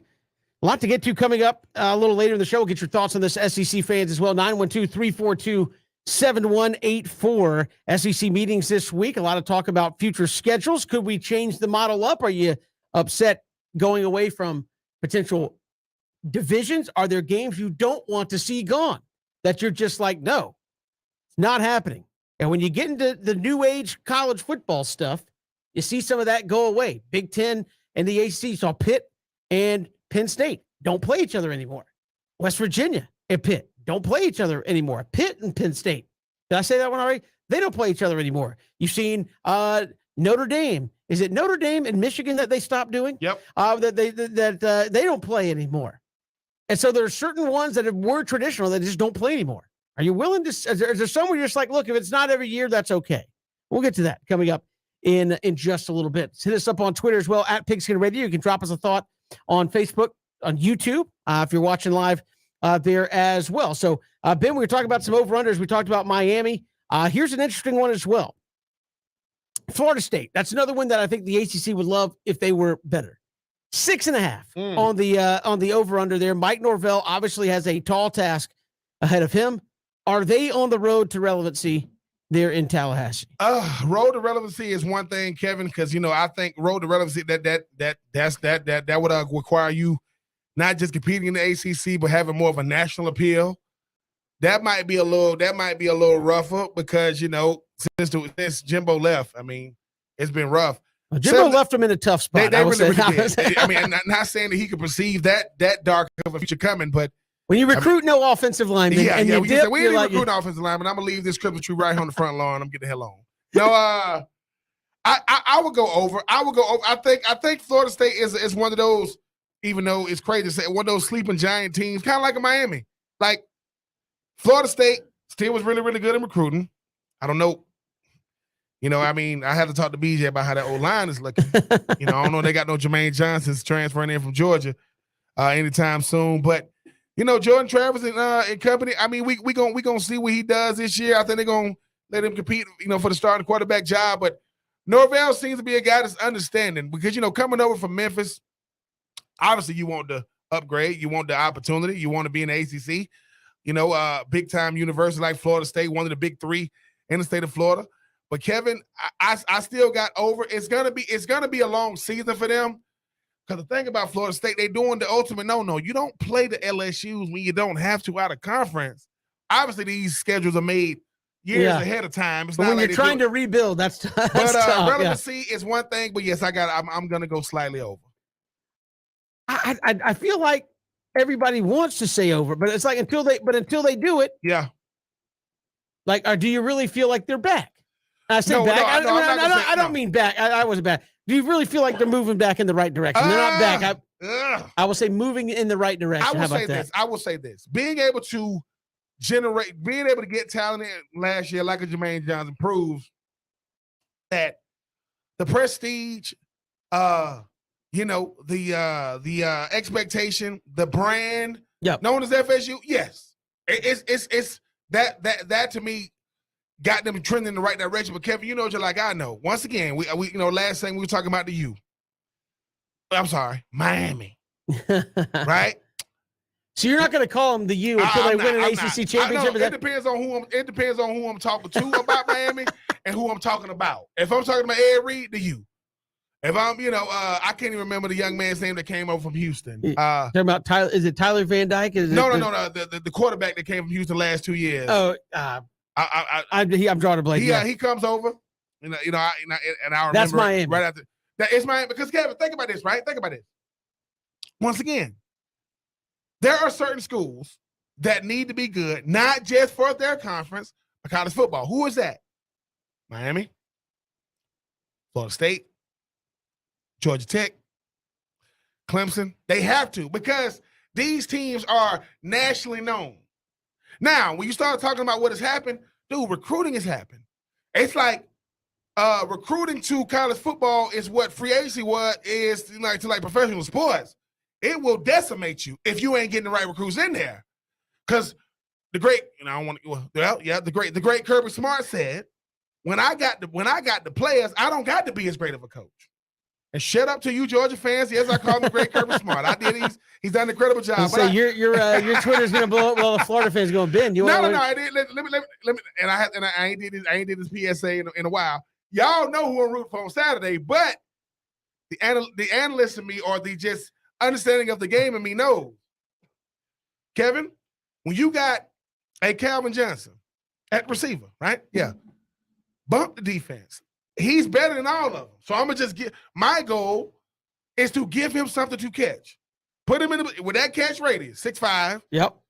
And think about it. People go, hey, man, how good is the quarterback? Don't care. Throw it to him. Right? Now, when his name is, Calvin Smith, and he's 5'11", 190, okay, he got to be a route runner. Not saying that Calvin Johnson wasn't. I just think that when you think about a Florida State, a Miami, right? The problem is they're getting players.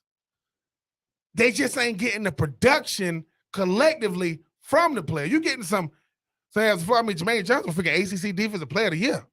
I mean, my goodness. But problem is, he don't play offense. So I think for Florida State is with Coach Norvell, what he's realizing is, hey man, the bigger the platform, the bigger the pressure. You at Florida State. No one's gonna, how it is, Kevin. No one cares. Like Coach Collins up there, up there at Georgia Tech. Because what hurt Georgia Tech, is not Clemson. It's Wake. It's Pitt. Because the fans, they go, well, Pitt did it. Well, Pitt had Kenny Pickett. Well, and so I think that what it is Kevin, like you said, our problem is we've seen Florida State in the glory years. We've seen Miami in the glory years. And now, sure. Listen. And for even Georgia Tech, oh, man, don't nobody want to run a triple. Oh, it look a little different now, huh? See, you think it don't work. No, it did work. We're the only team in the ACC that ran it, and nobody could really want to deal with it. When you get away from it, it ain't as easy, huh? Like I said, man. You know what everybody else is doing. Sometimes it's a little more difficult. Oh, listen. Absolutely. Listen, man, at the end of the day, man, I might be a pitcher with a funny little throwing motion. Am I getting strikeouts? I think sometimes we care about too much how it looks, not the end result. Last time I checked, man, the cake started out with flour, eggs, and sugar. You mix it together, you put some stuff in, you put it in the oven, it'll get right. Now, if you look at me in the front, Ben, what you doing, man? I told him not to send nobody in here. But that end result, and I think what we're talking about is we're talking about how these cake looking coming out the oven. Is Florida State ready? Georgia Tech ready? Is Miami ready? Because I think if they are, and I'm gonna say that if Coach Collins can get 6 wins this year, I'm saying it for all is forgiven, at least for this year. But nobody forgives anything in college football, Ben. You should know that. We got so much to get to here on the show. We'll talk about the SEC. They're making waves out there today as well. It's 3 and Out on the Southern Pigskin Radio Network.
I got the Mondays going on.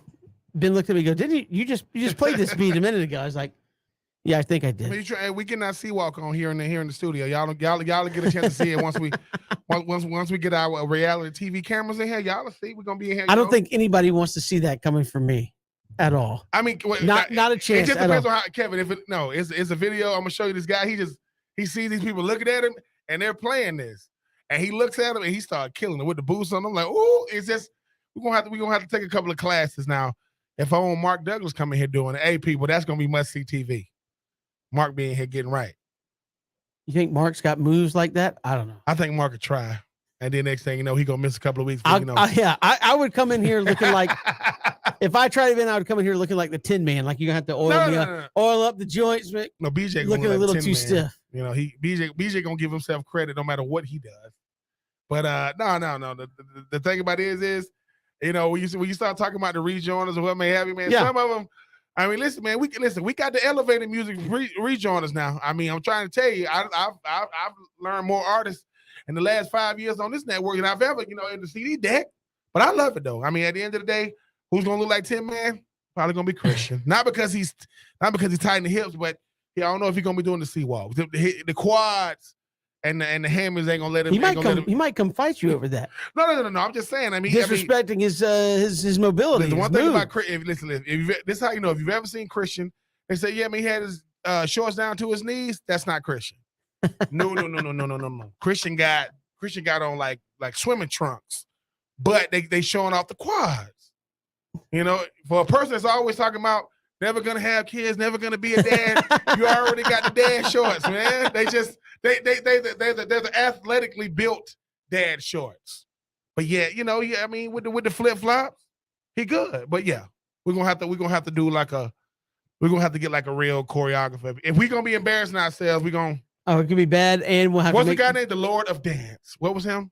Yeah, Lord of the Dance, Michael Flatley. Oh my goodness! He did the Irish stuff. They dance too long, man. Those concerts last about 2 hours. They ain't got time to be sitting there all uptight.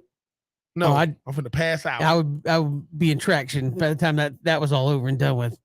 The Lord of the Dance, and I don't remember. I remember they used to hawk the little videos. I mean, at one point, man, he was that dude, right? Like at one point, it's like he walking, plays, and hoping somebody knows him. What you say? I can't dance, man. Everybody said that to you, man. Yeah, I have a video called Lord of the Dance. The next thing you know, he and I getting right. All that it's like a tap. They uptight. Hey, man. You might be the master of the dance. I'm the Lord. I'm the Lord of the dance. Lord of the dance. Yeah, I remember that was a Michael Flatley. Yeah, that was the guy that used to. I guess I don't know if that's still a thing or not. Maybe there's. I mean, when he's sitting around and talking about, boy, I'm trying to tell you, at one point I was best in the world. Go to YouTube, and you get to see it. Yeah. Now his feet hurt because I mean it looked like it's like tap. Like I don't know. I just remember he was that dude at one point. He used to wear like little muscle shirt. They still that dude. Like he still got it going on. Hey, we got another hour to go here. All 3 out. We'll come back. We're talking SEC. Obviously, they're talking about schedules coming up. Greg Sankey kind of floating out there. Hey, well, depending on how it goes, we're discussing everything, including doing our own playoff. What? That's right. Greg flexing a little bit there at the SEC meetings. But obviously, we know schedules are going to have to change in the out years once Oklahoma and Texas come in. What's important to you as an SEC fan? We'll get to that next year on 3 and Out.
Good to have you back here. Final hour of 3 and Out. Kevin and Ben here as we count you down towards the Braves and Phillies tonight. Zach Wheeler against Tucker Davidson. We'll have that for you coming up 6:05 as the Braves month. I will call it the month of revenge here. Yeah, you got to get some traction going, gain some ground. You will not face a winning team again until the 20th of June. It is May 23rd. So I will say it again. You will not face a team with a winning record till the 20th of June. You got to make some ground up during this stretch. Braves send Tucker Davidson out there tonight, try to get something going again after I guess you got to call it a win streak now, Ben, because, 2 games in a row. That's about all the Braves have been able to muster on the win side. But it starts afresh tonight. We'll get to that coming up later this hour, but a lot of college football talk. The SEC meetings are this week, Ben, and obviously these meetings are now more about, I think, usually it's about, hey, how do we want to treat this? How do we want to treat that? To me, it seems like this year, a lot of these conference meetings have been more about the future of college football. What's the landscape potentially going to look like, and how are you prepared for that? Well, we know the SEC's got 2 teams coming in the not too distant future with Oklahoma and Texas. They're going to be a part of the SEC. And what does that landscape look like? Obviously, they've talked about doing away with divisions. They've talked about the pod system. Obviously, there's some models where maybe you have more lesser common opponents and you just rotate through everybody else out there and potentially keep a divisional format. Ben, Greg Sankey himself came out and said, look, the fact that we're only rotating through our universities once or twice every 12 years has got to improve, i.e., like you can't have Georgia and Texas A&M. Texas A&M's been in the league this long, and Georgia has never been to College Station. Like, you can't have that. If you're going to maintain some kind of semblance of rivalry, and I think the bigger you get, the harder it gets. But you want to play teams as often as you possibly can. I will ask you as someone who played in the SEC, because the SEC is obviously founded, Ben, on history and tradition. Well, every time you expand or you do that, like history and tradition on some levels has to take a back seat. It just does. You can't keep everything you want. Pitt and West Virginia, or Pitt and Penn State quit playing in that Pennsylvania rivalry. We've seen Notre Dame and Michigan quit playing because of scheduling and the way things work out with conference affiliation. We've seen them stop that. In the SEC, there are people that get very, very upset when you start talking about tinkering with tradition and rivalry games. Some of that's inevitable, though. It's going to have to go by the wayside. So I'll send it out there, 912-342-7184. Hit us up on Twitter, at Pigskin Radio, Facebook, YouTube. As an SEC fan, are there games on your schedule you don't mind losing? I don't mean forever, just not all the time. Like if I'm a Georgia fan, do you care if you play Tennessee every year? I'm asking. Because you may have to, would you rather play Auburn? Would you rather play Florida? Like, you're going to have to make compromises to get this all in here. So love to hear from you. What games are you willing to not have on an annual basis? Ben, you went to Florida. Do you care if you play LSU every year? Do you care if you play Georgia every year? What's a game you're like, I will stand on the hilltop and scream, not getting rid of it? What's a game that you think people might have some loyalty towards, but you wouldn't mind if it wasn't every year? Oh, Georgia had to stay on the schedule. And I mean, it just has to. I think Florida and Georgia as a part of the college football fabric. I think it transcends being in the SEC. I think it transcends being in the same conference. It's one of those games where, Kevin, it's hardly ever the 2 flagship universities represents 2 states, and you're talking about the best of high school football and one versus the best of high school football, another, depending on how you're looking at it. But let's be honest with ourselves. Traditions are made because that's what was there. Like, I get it. I was a part of the SEC to where the Florida-Georgia game, the great, the biggest out there cocktail party, I think it had to stay. If Florida-South Carolina had to switch up, something had to switch up. If Florida-Tennessee had to switch up, Tennessee-Georgia had to switch up, it has to switch up. As a person that played in it, look, there's only one game ever in my life that I held in, and that was Florida-Georgia, because I'm from the state of Georgia. Now, if I'm from Florida, it might be Florida State. But I'm talking in the SEC specifically. No, because I will say this, right? New traditions come along as well. you saw. I mean, because Kevin wasn't Georgia Tech originally part of like the SEC or something like that? So all I'm saying is we are part of the new generation of the SEC. I get it. I think A&M Alabama is about to get really huge. Yeah. Not that it wasn't already, but I feel like so I will say this. We listen. We talked about the payphones earlier, right? Me and you, we was around. We were younger when you had the payphones. This and the third. Kids today, they don't get it. We talked about the U earlier. Well, kids now coming through Miami, they don't understand that because they've never experienced that level of it. But you got new traditions coming up. I mean, you go to your grandparents' house, man. You're gonna see pictures of the wall or things. You're like, oh, who is that? Oh, that's me. It's like you're gonna see things you didn't see. I think that new traditions can be created. It's not like it. And think about this: you think Florida, Tennessee is huge, or Georgia, Tennessee is huge now. If you ain't played them in a year, 2 years. That's only going to make it because I do think that when you think about the SEC is, number one, if you are Tennessee, you kind of hope your crossover, which is Alabama, hey, we're getting sick of playing them every year. I think that Kevin, a Florida, Arkansas, Ole Miss, South Carolina, you can create new things because what shakes it all up takes Oklahoma. There is nothing about them yet. In the SEC, who are they going to play? Pods, I think Arkansas. Cool. I mean, look, I think Pods is the way to go because you can keep 3 other schools that you kind of play regular. But again, if you do that, if you're Georgia, you're like, hey, I want Tennessee, I want Florida. Okay, you good giving up playing Auburn every year because obviously the Iron Bowl is going to be one that gets protected, right? Third Saturday. Yeah. I think got to protect one. Yeah, third Saturday in October, Alabama, Tennessee. If you have Pods. Don't know if that stays every year. Arkansas, Old Southwest days, I think they fit in nicely with Texas and Oklahoma. I think you would have some innate rivalry there. But as you said, who else? Texas A&M probably does. Do you want to bring back Texas A&M? Yeah. If so, is that worth having every year on the SEC? And again, I'm thinking these are things that I think the SEC is talking about right now because when it expands, something has to give. You can't just cater to everybody. Right? Think about this too, Kevin. You make a good just say we go in 2027, it's gonna be all old school SEC rivalry schedule. What do you mean? Oh, it's gonna be the Tennessee, Georgia. It's gonna be the LSU, Alabama. It's going to be the Georgia, Florida. Like, I do think certain ones are every year. Like, I think you can have a game every year. You say Florida, Georgia is non-negotiable. Alabama, Auburn, non-negotiable, right? Because I think certain games to me are bigger than the conference that they're in. Like, I mean, you think about this. Oh, you got the Red River rivalry right now. Texas, Oklahoma. Right. What is that? Because it's part of the SEC, has to go to Atlanta, right? Because you're saying, well, look, in 2020, I'm Greg Sankey. If you want to take these ideas, it's fine. But I'm just saying, Kevin, because I do think this, right?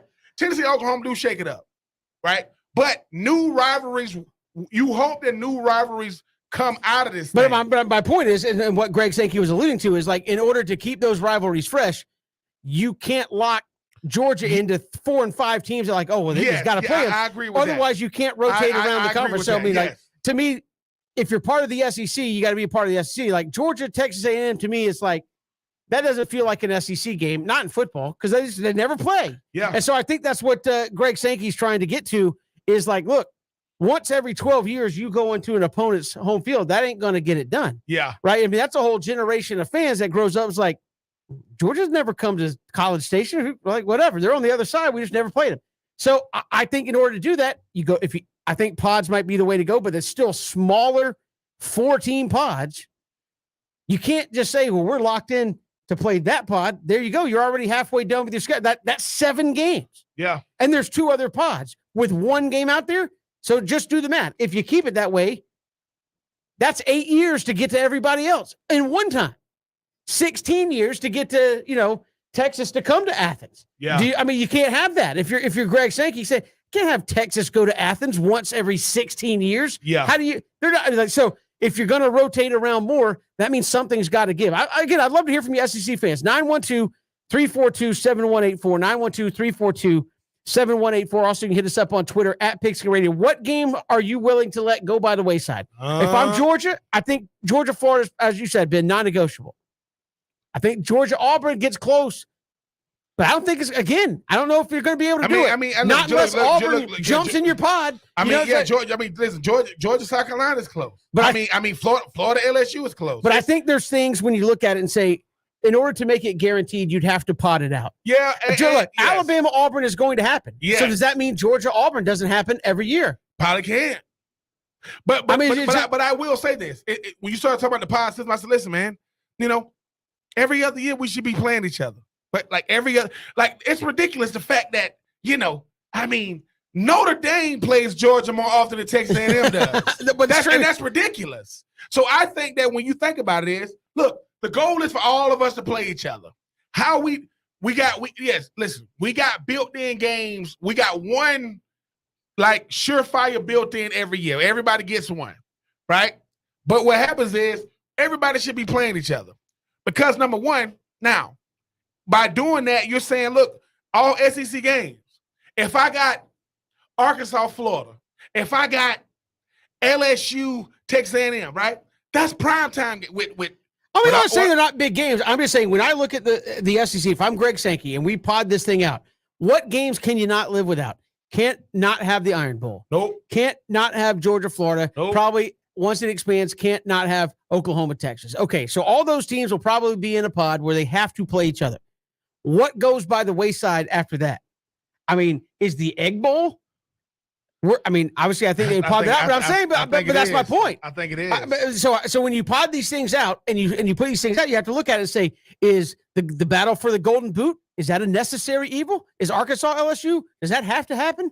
Because if it does, and you want to keep Arkansas friendly with Texas and Oklahoma, you're going to have a pod with LSU, Texas, Oklahoma, and Arkansas. And now Texas A&M's not even involved. So that's what I'm saying. It's very hard to do this. Oh, it is.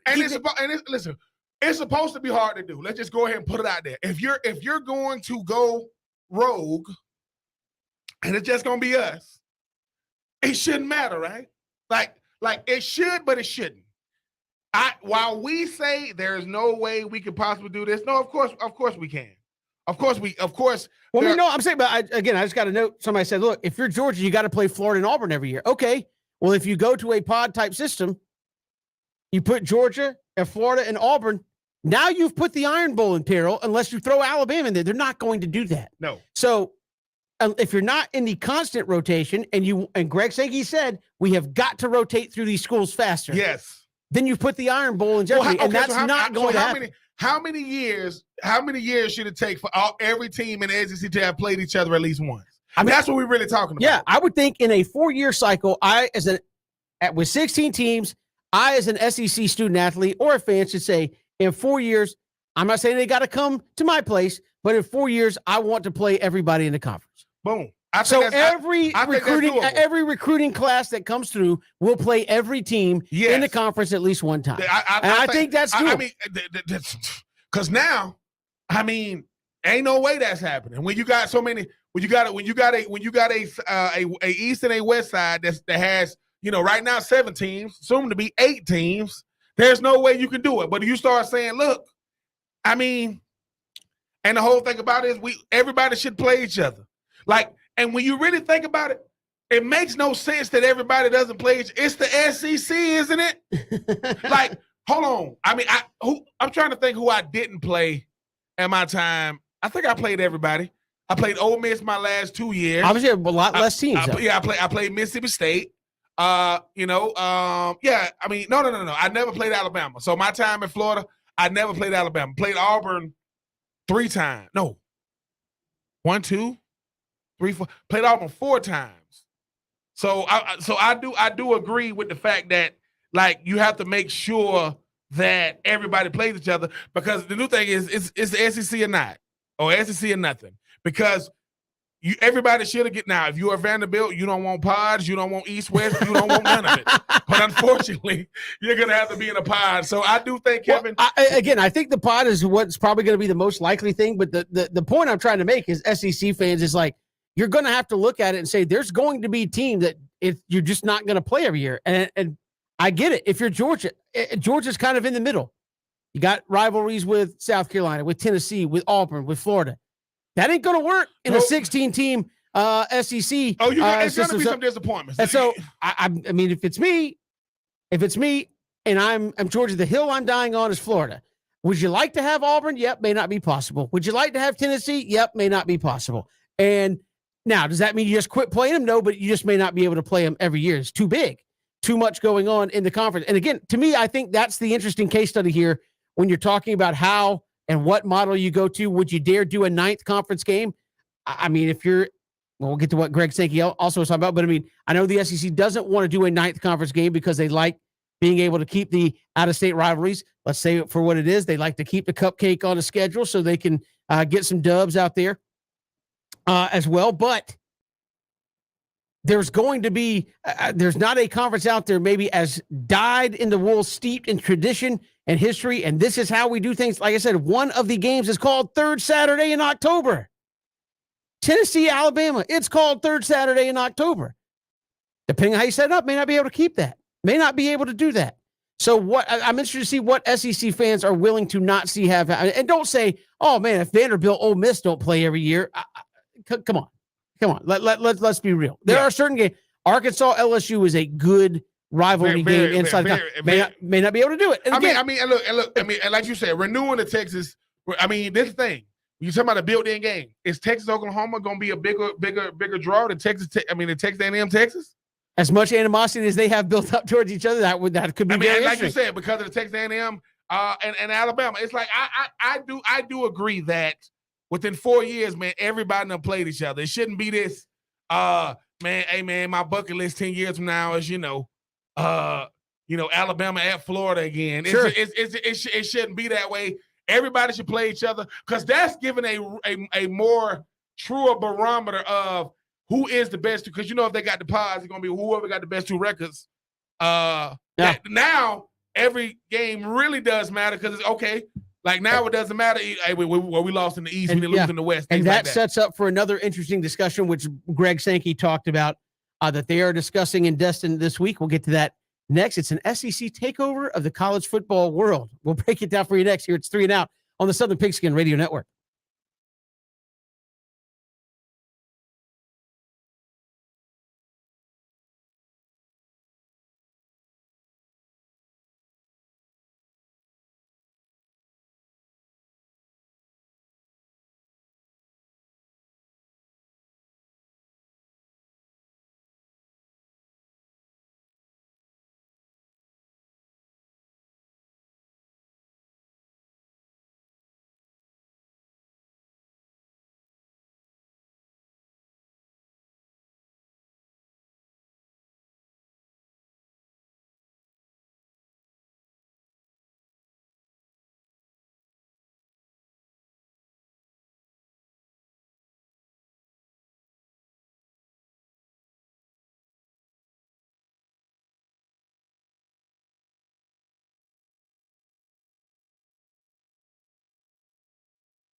Good to have you along here on this Monday. Kevin Thomas, Ben Troop, glad you are with us. SEC meetings going on this week. Ben and I talked about, hey, obviously they're talking about scheduling because there is an expansion coming. How do you do that? How do you maintain rivalries inside the conference? Also, Greg Sankey discussing a number of things, saying, look, what does the future look like? We're looking at everything out there on the table, including the fact that the SEC media deal is coming up. Oh, at the same time, the college football playoffs are coming up for a renegotiation. Greg Sankey is put in an article today. If you haven't had a chance to read it, go find Pete Thamel's article about the SEC meetings. Obviously, Greg Sankey thought he was building a coalition to expand the college football playoff to 12 games. It was working for it. Remember, Ben, we talked about it on the show where it's like, hey, the commissioners are talking about it. It's gaining steam, gaining momentum. We're headed for a 12-team playoff. And then dead on arrival, nothing happened. And apparently, Greg Sankey not happy about it. Apparently, there is a growing rift between conference commissioners and their willingness to work together after something like that. And one topic was broached, and Greg Sankey said, hey, we're looking at everything about the idea of the SEC doing its own playoff. So you play the conference, you get done, you have, and somebody said they don't know how it would be done, but Pete Thamel in his piece took a stab at it and said, look, if you have 4 pods, you take the 4 pod winners, potentially who probably have the 4 best records, or you just seed it 1 through 4, and then the 4 at-larges who remain. That would mean 8 teams don't make the playoffs out of the SEC, and those 8 teams would play it out. Obviously, you have what is now championship weekend would get it started, and then you would have the SEC championship game somewhere around New Year's Eve, New Year's Day. And somebody said, well, would that mean they would play the other leagues? The SEC champion would play somebody else for that? And somebody said, a great point. I don't know how you would call yourself national champion, although, 12 out of 15 sounds pretty good when it comes to winning the national championship right now, Ben. Others have said, hey, you're going to have to make yourself a national conference. And I think that's part of it. I think personally this was kind of casually lobbed out there, as most things are with very intelligent people, Ben, on purpose to say, you guys didn't listen. We want 12 teams. We, the SEC, want 12 teams. It's actually a good thing for you as well if you just shut up and get out of your own way. Because right now we're taking 2 out of 4 spots. We're taking half the playoff money, and the revenue divide between us and everybody else is growing wider and wider. We talked about that. They released the revenue for the COVID year of college football. The SEC made double what the Pac-12 made. Double. You can't compete financially when you're chasing somebody who's making twice as much, right? If I take 1 step and you take 2, Ben, it don't take long for you to pull away from me, right? It just doesn't work very long. And I think that's the financial model we've been hearing from the Pac-12, from the ACC and all that, saying, look, there's going to become a divide because the separation is so bad. So what does that mean? The Clemsons, the Florida States, and others start getting wondering eyes saying, hey, we kind of like to be over there where they're making all the money. Mm-hmm. But Greg Sankey, I think, the scary part, if I'm the ACC, the Pac-12, and so of Greg Sankey saying, Ben, we're looking at everything, including just doing our own playoff. They're the one conference that could actually do it, right? The ACC can't do that. The ACC can't say, heck with you guys. We're going to do our own playoff. Everybody else, what? Please. I think even if the Big Ten did something like that, most people would be like, okay, is Harbaugh going to play Ohio State? They would definitely want the Big 12 to do it because they know, make sure you take some pictures of a good old Texas and Oklahoma because they're coming over here with us. Yeah, this would all happen at that same time. Texas, Oklahoma would come to the SEC, and you'd have what's left of the Big 12 also saying, hey, the financial gap is widening. But they are the one conference, Ben, that could actually do it.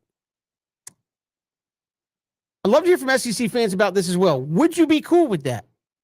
SEC fans love them some SEC. It's why they're the only conference, Ben. We make fun of it on the show that go SEC. ACC, they don't want Clemson to win. If you're in the ACC, you don't want Florida State to win. You want your team to win. SEC is the only conference that really does you don't hear B1G chants out of the Big Ten, like B1G, you don't hear that. It's only in the SEC. It just means more. I get it. Would you be cool with an SEC only playoff if it came to that? And I think this is more a veiled threat than anything for Greg Sankey to leverage a 12-team playoff. I mean, I would be cool with it, but I would also understand the ramifications of it. I think sometimes what people have to understand when you've been a part of something, a bigger entity your whole your whole existence, even if that entity doesn't have the same power as you have. You know how it is, Kevin. I mean, no one wants to just go out there on a limb, even if you feel as though it's going to work, because you want to give the, even if it's not real, I want to give some, resemblance of unity when you talk about college football. But the thing about Greg Sankey is, think about the time we're in now. How is a commissioner of a conference has the most power of anybody in college football, because every single conference had a plan. Big 10, Big 12, Pac-12, ACC, SEC. All of a sudden, ACC just started, man, you see what's going on? And plans change. Now, the bottom line is still the same. The money is I get it. But now you go from, however they did it back, in the early 90s. Then you go from that to the BCS. Now you got the college football playoff. Then Greg Sankey is going to the college football playoff committee saying, let's go to 12. Nope. All right. I'm the only commissioner that can even approach you about saying going to 12, because I'm the only one that has more influence than the other ones. All right. But now Greg Sankey, while he wants to do it, he don't want to be the one making the decision of it. Like, I get that part too. But like you said, Kevin, it's like when you start talking about branding, no one's branded better than the SEC. You don't got to like it, but their brand is serious. When you think about the football, the product on the field is there. Then you start getting the teams, got it. Coaches, got it. Prestige, got it. It just means more, right? Yeah. Yeah. Listen, SEC Media Day is crazy because you got fans saying it like we really know. We know what it means, but we don't really know what. Like when Alabama goes to the SEC championship and they're playing against a team that Georgia, and you don't have a rooting interest for either team. You're just, come on, Saint Nick, what? Like, no. If you root for Kentucky, that's it. But that's not how think about how the SEC branded it. Greg Sankey branded the SEC to look at the SEC how he sees it. I have 14 teams that I like. I have 14 favorites. And he goes, but if you root for Team X, but Team Y goes, just root for Team Y in the SEC. No, that's not how it's supposed to go. But that's how they branded it. And now, Kevin, think about it. Greg Sankey, just listen. You don't believe me? Nick Saban speaks about transfer portal. Everybody reacts. Nick Saban speaks about, NIL. Everybody reacts. Nick Saban mentions said schools, players, and coaches.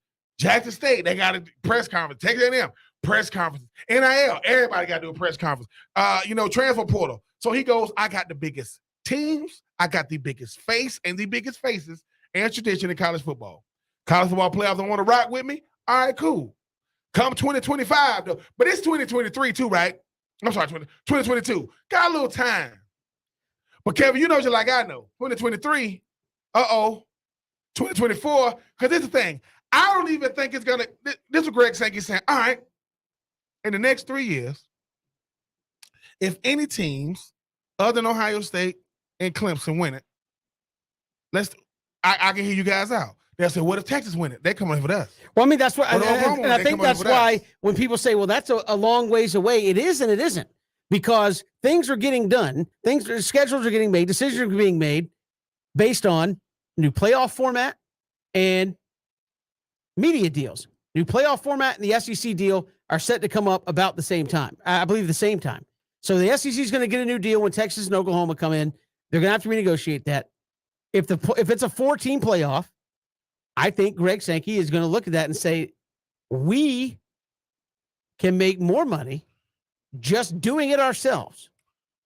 I don't know if he wants to do that, as you said, Ben. But when you say everything's on the table and we're looking at stuff, even like, could we just do an SEC only playoff? And as we said, they're the biggest name in the room, and Greg Sankey has more juice, more pull than anybody in college football, more than the college football playoff committee, more than any of that. And you don't think, and again, you don't think a 7-game SEC playoff running through December, huge, culminating on New Year's Day huge, with the SEC championship game isn't going to generate more money? Again, let's play this thing out. Oh, it's a Saturday in mid-December. We have Arkansas in a rematch with LSU for the right to go to the SEC semifinals. You can watch that. or you can watch the Bad Boy Mowers Bowl, or you can watch the whatever bowl. Which is going to draw more eyeballs and attention? The playoff game. Yep.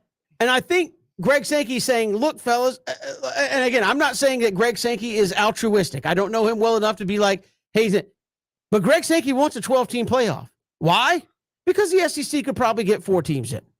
That is the selfish part. That is the selfish part of it. Yeah, yeah. But I think Greg Sankey's also going, fellas, if you were to have a meeting with these commissioners, look around and go, fellas, that's why this gets leaked out. We're looking at doing this ourselves. What do you mean? Well, we can open this thing up. ACC, you might get 2 teams. Big 10, you might get a couple of teams. Pac-12, you might get a couple of teams. Big 12, you might actually have a shot at getting somebody in there. And we all can make some money. But if we keep this thing at 4, I'm going to take half the money. You're going to get mad. Or we can just do it ourselves, and y'all have a 14 playoff, which is going to be much less valuable in terms of TV dollars. You're already sucking wind trying to keep up with us financially. It's not going to work, fellas. I think this is purely a power play. Again, yeah. SEC fans, I'd love to hear from you. Would you like an all SEC playoff? Because I think most of you would. I think most of you are more than willing to give the middle finger to the rest of college football. I'm not saying that to be mean, but Ben, do you think I'm wrong? No. I think most SEC fans go, if we never have to look at Ohio State ever again, I mean, it's fun to play them, but it'd be an awful lot of fun just to beat up on each other and play it out again, and then we're really the kings of the SEC. But I think this has, to me, been a power play by Greg Sankey saying, fellas, we worked together. We were going the direction of a 12-team playoff. That's what I want. And you said something off air to me, Ben, that is very true. Powerful people, when they want something, don't get told no a lot. Nope. When they get told no a lot, they figure out a way to make you say yes. I think this is Greg Sankey's way of getting those conference commissioners back in line and saying, listen, fellas, it's very good for me, but it's good for you and you need it. We're not staying at 4. We're going to 14 teams. Or 16 teams, excuse me. We're going to 16 teams. This thing needs to be expanded for access, not only for you, but for us as well. We're going to make money, but it's going to help you as well to get some of those playoff dollars that, mind you, right now, some of y'all ain't even getting because you can't get in there. Well, I mean, so to me, this is a, I'm going to throw it out there that I'm willing to, that we're going to talk about it. And what's talking about it mean? They ain't going to just be like, hey, fellas, all SEC playoff, why don't y'all just discuss amongst yourselves and we'll address it later. No, if they bring it up, they're going to say, how many of y'all, feet to the carpet would be willing to say we're playing an SEC schedule and then we're going to do it again. Only SEC teams in the playoffs. Let's talk about it. I think, to me, this is more a get in line, folks. You're going to be left at the kiddie table if you don't expand this thing to 12 teams. We were in agreement. We were moving along. And read the Pete Thamel article. If you think Kevin's just talking out his backside, go read Pete Thamel's piece. Greg Sankey not happy. They were working towards 12 teams, and then it fell apart, and we're stuck at 4. Get me what I want, or we'll do it ourselves. That's a story, Ben, old as time itself, right?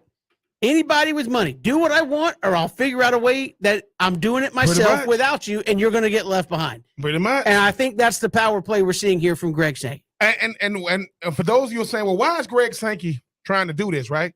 Everybody has something that everybody, when you're in powerful positions, you say to yourself, what is my legacy going to be? You don't believe me? Elon Musk, what does he want his legacy to be? Right?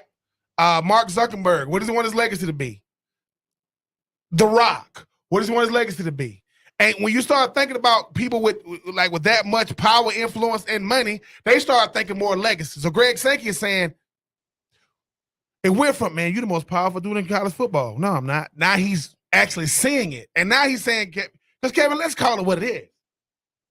If another conference could do it, they would do it. Think about that. If another conference could, they would. But they can't.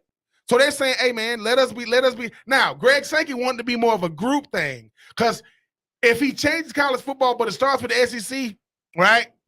Well, I think he also knows, when you talk about legacy, though, Ben, if you go SEC only, I mean, you kind of are also the guy that killed college football. Yeah. And someone, I'm going to say killed it, but Yeah. like you tech it, Yeah. like SEC doing our thing. Perception is reality. There's going to be resentment from everybody else going, Perception is real. No, we were cruising along and you took your ball and went home. Let me tell you something. When's the last time you got to go back and redo a statement that you said what you said first? It's like this. Most people think Nick Saban said something about Jackson State, Deion Sanders. You talk about Jimbo Fisher and Miami. I mean, the basketball player in Miami. Yeah, he apologized. No one cares. The soundbite is what we want. He hasn't said it's happening. He just said we'll talk about it. Greg Sankey knows. Hey man, I might only get one time to do this thing. The more I can bring with me outside of the SEC makes it look like I brought us together. I mean, if you do that, you've changed college football. You have. For better or for worse. Yeah. You've changed college football if you go SEC only. And I don't know if you would declare that team the national. Would you take a national championship if you won the SEC like that? I'm just asking. I'm not saying yes or yes and no. Yes, because they said so. Because like if you went if Ben Troop plays in the 2026 SEC, Florida has the second best record. You go through the SEC playoff, you win. You call yourself national champion? I give you 3 words. U C. Well, I give you 3 letters. U C F. That's all you need to know. They got one right. I'm just saying. We got more to come here. It's 3 and Out, Southern Pigskin Radio Network.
Good to have you back here, 3 and Out on the Southern Pigskin Radio Network. Kevin Thomas, Ben Troop, glad you are with us. And again, a lot of talk coming out of the SEC meetings there in Destin. Even, Greg Sankey saying, hey, we haven't had a meeting since 2019. So we haven't met in a long, long time. We got a lot to discuss. And obviously, we talked about the college football playoff and other things that are going to be talking about scheduling and more. And Ben, I know people say, oh, the SEC, they would never do an SEC only playoff. That wouldn't be good for college football. It wouldn't make sense. And Ben, I say every little piece of nugget of information like that always starts out small and people kind of dismiss it. Like I do remember when I first got in this business, it was the SEC. They're at 12. That's the perfect number. Perfect number in the SEC. It's it works out great. We're gonna have an SEC championship. You would never. This was when the ACC did it. Went to 14. Oh, the SEC's fine. They don't need to do it. The ACC, they're just trying to get more schools so they can put together enough to scrounge a conference. The SEC, we don't need to do that. And how long did it take for Texas A&M and Missouri to come in? Oh, well, 14, man. That's about the magic number. We don't need to do. Well, now you're going to 16. Yep. There's no. I heard the first time I heard super conferences. I kid you not, been 2002. And what's the SEC about to become? A 16-team super conference. I've heard about. Might be super duper with them two. Yeah, I've heard about super conference. I've heard about. Oh, they might break away from the 2001, 2002. Hey, at some point they might break away and do their own thing. It's going to get so big. Here we are in 2021, 2022, and I've heard it again multiple times. It's not crazy talk about the power schools dipping from the NCAA because of NIL, because of all the things that are happening in college athletics. It's not crazy talk. And so that's why I think when you hear, oh, the SEC, oh, they would never just do. Yes, they would. Yeah, it's nuance. It's Kevin, think about this. Hold on. But it always starts as a nugget of an idea. So when Greg Sankey says, oh, we're going to talk about it. Oh, there's more than talk going on. Okay, Kevin, how much harder would radio be now for you if it was like it used to be? Like now. like obviously what used to be work, but things happen so fast now, right? Sure. News and stuff happens so fast. Like you mentioned. Well, this is what really happens. Somebody's going to change it up. You're not going to be that somebody. This is what Greg Sankey is the guy. Now we know the people doing it. It used to be, man, who decided that? Now we know how they look. We know who they are. But it was going to happen at a certain point. Nothing stays the same. Players can make money now in college athletics. Now, when you hear that, what? They're making money? A couple of them are. Not most of them, right? I mean, when you think about it, in America, you have the ability to make millions of dollars. Everybody don't make millions. You have the ability to do it. And I think we get caught up in this thing of, oh, man, like we were talking about earlier, Kevin, some of these rivalries are going to change up. We're going to be able to establish new rivalries. And we're going to get back to look back and say, yeah, I mean, the last payphone is going down in New York. Things change. Kevin, you say you heard they started talking about, super conferences is different in 2002. It's 20 years ago. So it's not as if the model doesn't work. We want to give new models, right? Because what college football has really become is a cash cow like they could not foresee. We put together something all of a sudden, hey, man, we just, make a couple of mil, man, we'd be doing good, right? No, we're doing $1 billion TV deals. What? When's the last time somebody sent you a check, for $50 million and you haven't done anything yet? Wait a minute. What? Haven't done anything. That's right. Let me get it. That's before you sell one hot dog, one parking spot, one jersey. And I think we need to call it what it is. Greg Sankey goes, dude, this is the biggest money generator I've ever seen ran by amateurs. If we really gonna call it what it is. So I just think that what's going on now is, Kevin, nuance is here. Yeah. We got more to come. We're up against it. Braves and Phillies coming up. We'll get you set up for that when we return here on 3 and Out.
Great time on the show today. If you missed any portion of it, ESPNCoastal.com. Go to our YouTube channel at ESPN Coastal. You can catch the show there as well, or Apple Podcasts, Spotify, wherever you get your podcast, and get a podcast version of the show. Ben, we got 1 minute. Braves tonight hosting the Phillies. Zach Wheeler against Tucker Davidson, and Snit shaking up the lineup. Matt Olson down to 5th. Austin Riley all the way down 7th in the lineup. William Contreras, a catcher, going to be out in left field. Please protect Mr. Contreras out there in left field. Do all we can. We don't need to put him in no position to be able to out there, dive for balls or anything. But get a win, though. Get a win. I mean, you just won your first series of the year. Kevin, let's go back-to-back series wins. But yeah, let's get a big win tonight, man. Hope there'll be some momentum. That was the third. They almost had 3 games in a row. Oh, okay. I'm sorry. Almost had 3 games in a row. I apologize. Third series win. Yeah. Let's get no sweeps yet. Let's get to these sweeps. Yeah, keep it going. Again, 2 out of 3 should draw you closer to the Mets over this month stretch, where the Braves will not play a winning team until June 30th. It is May 23rd, to keep putting that into perspective. We'll have pregame coverage for you coming up in about 7 minutes. First pitch a little bit after 7 o'clock tonight. We will see you tomorrow on a Tuesday afternoon right here on 3 and Out, all across the Southern Pigskin Radio Network, on Twitter at Pigskin Radio.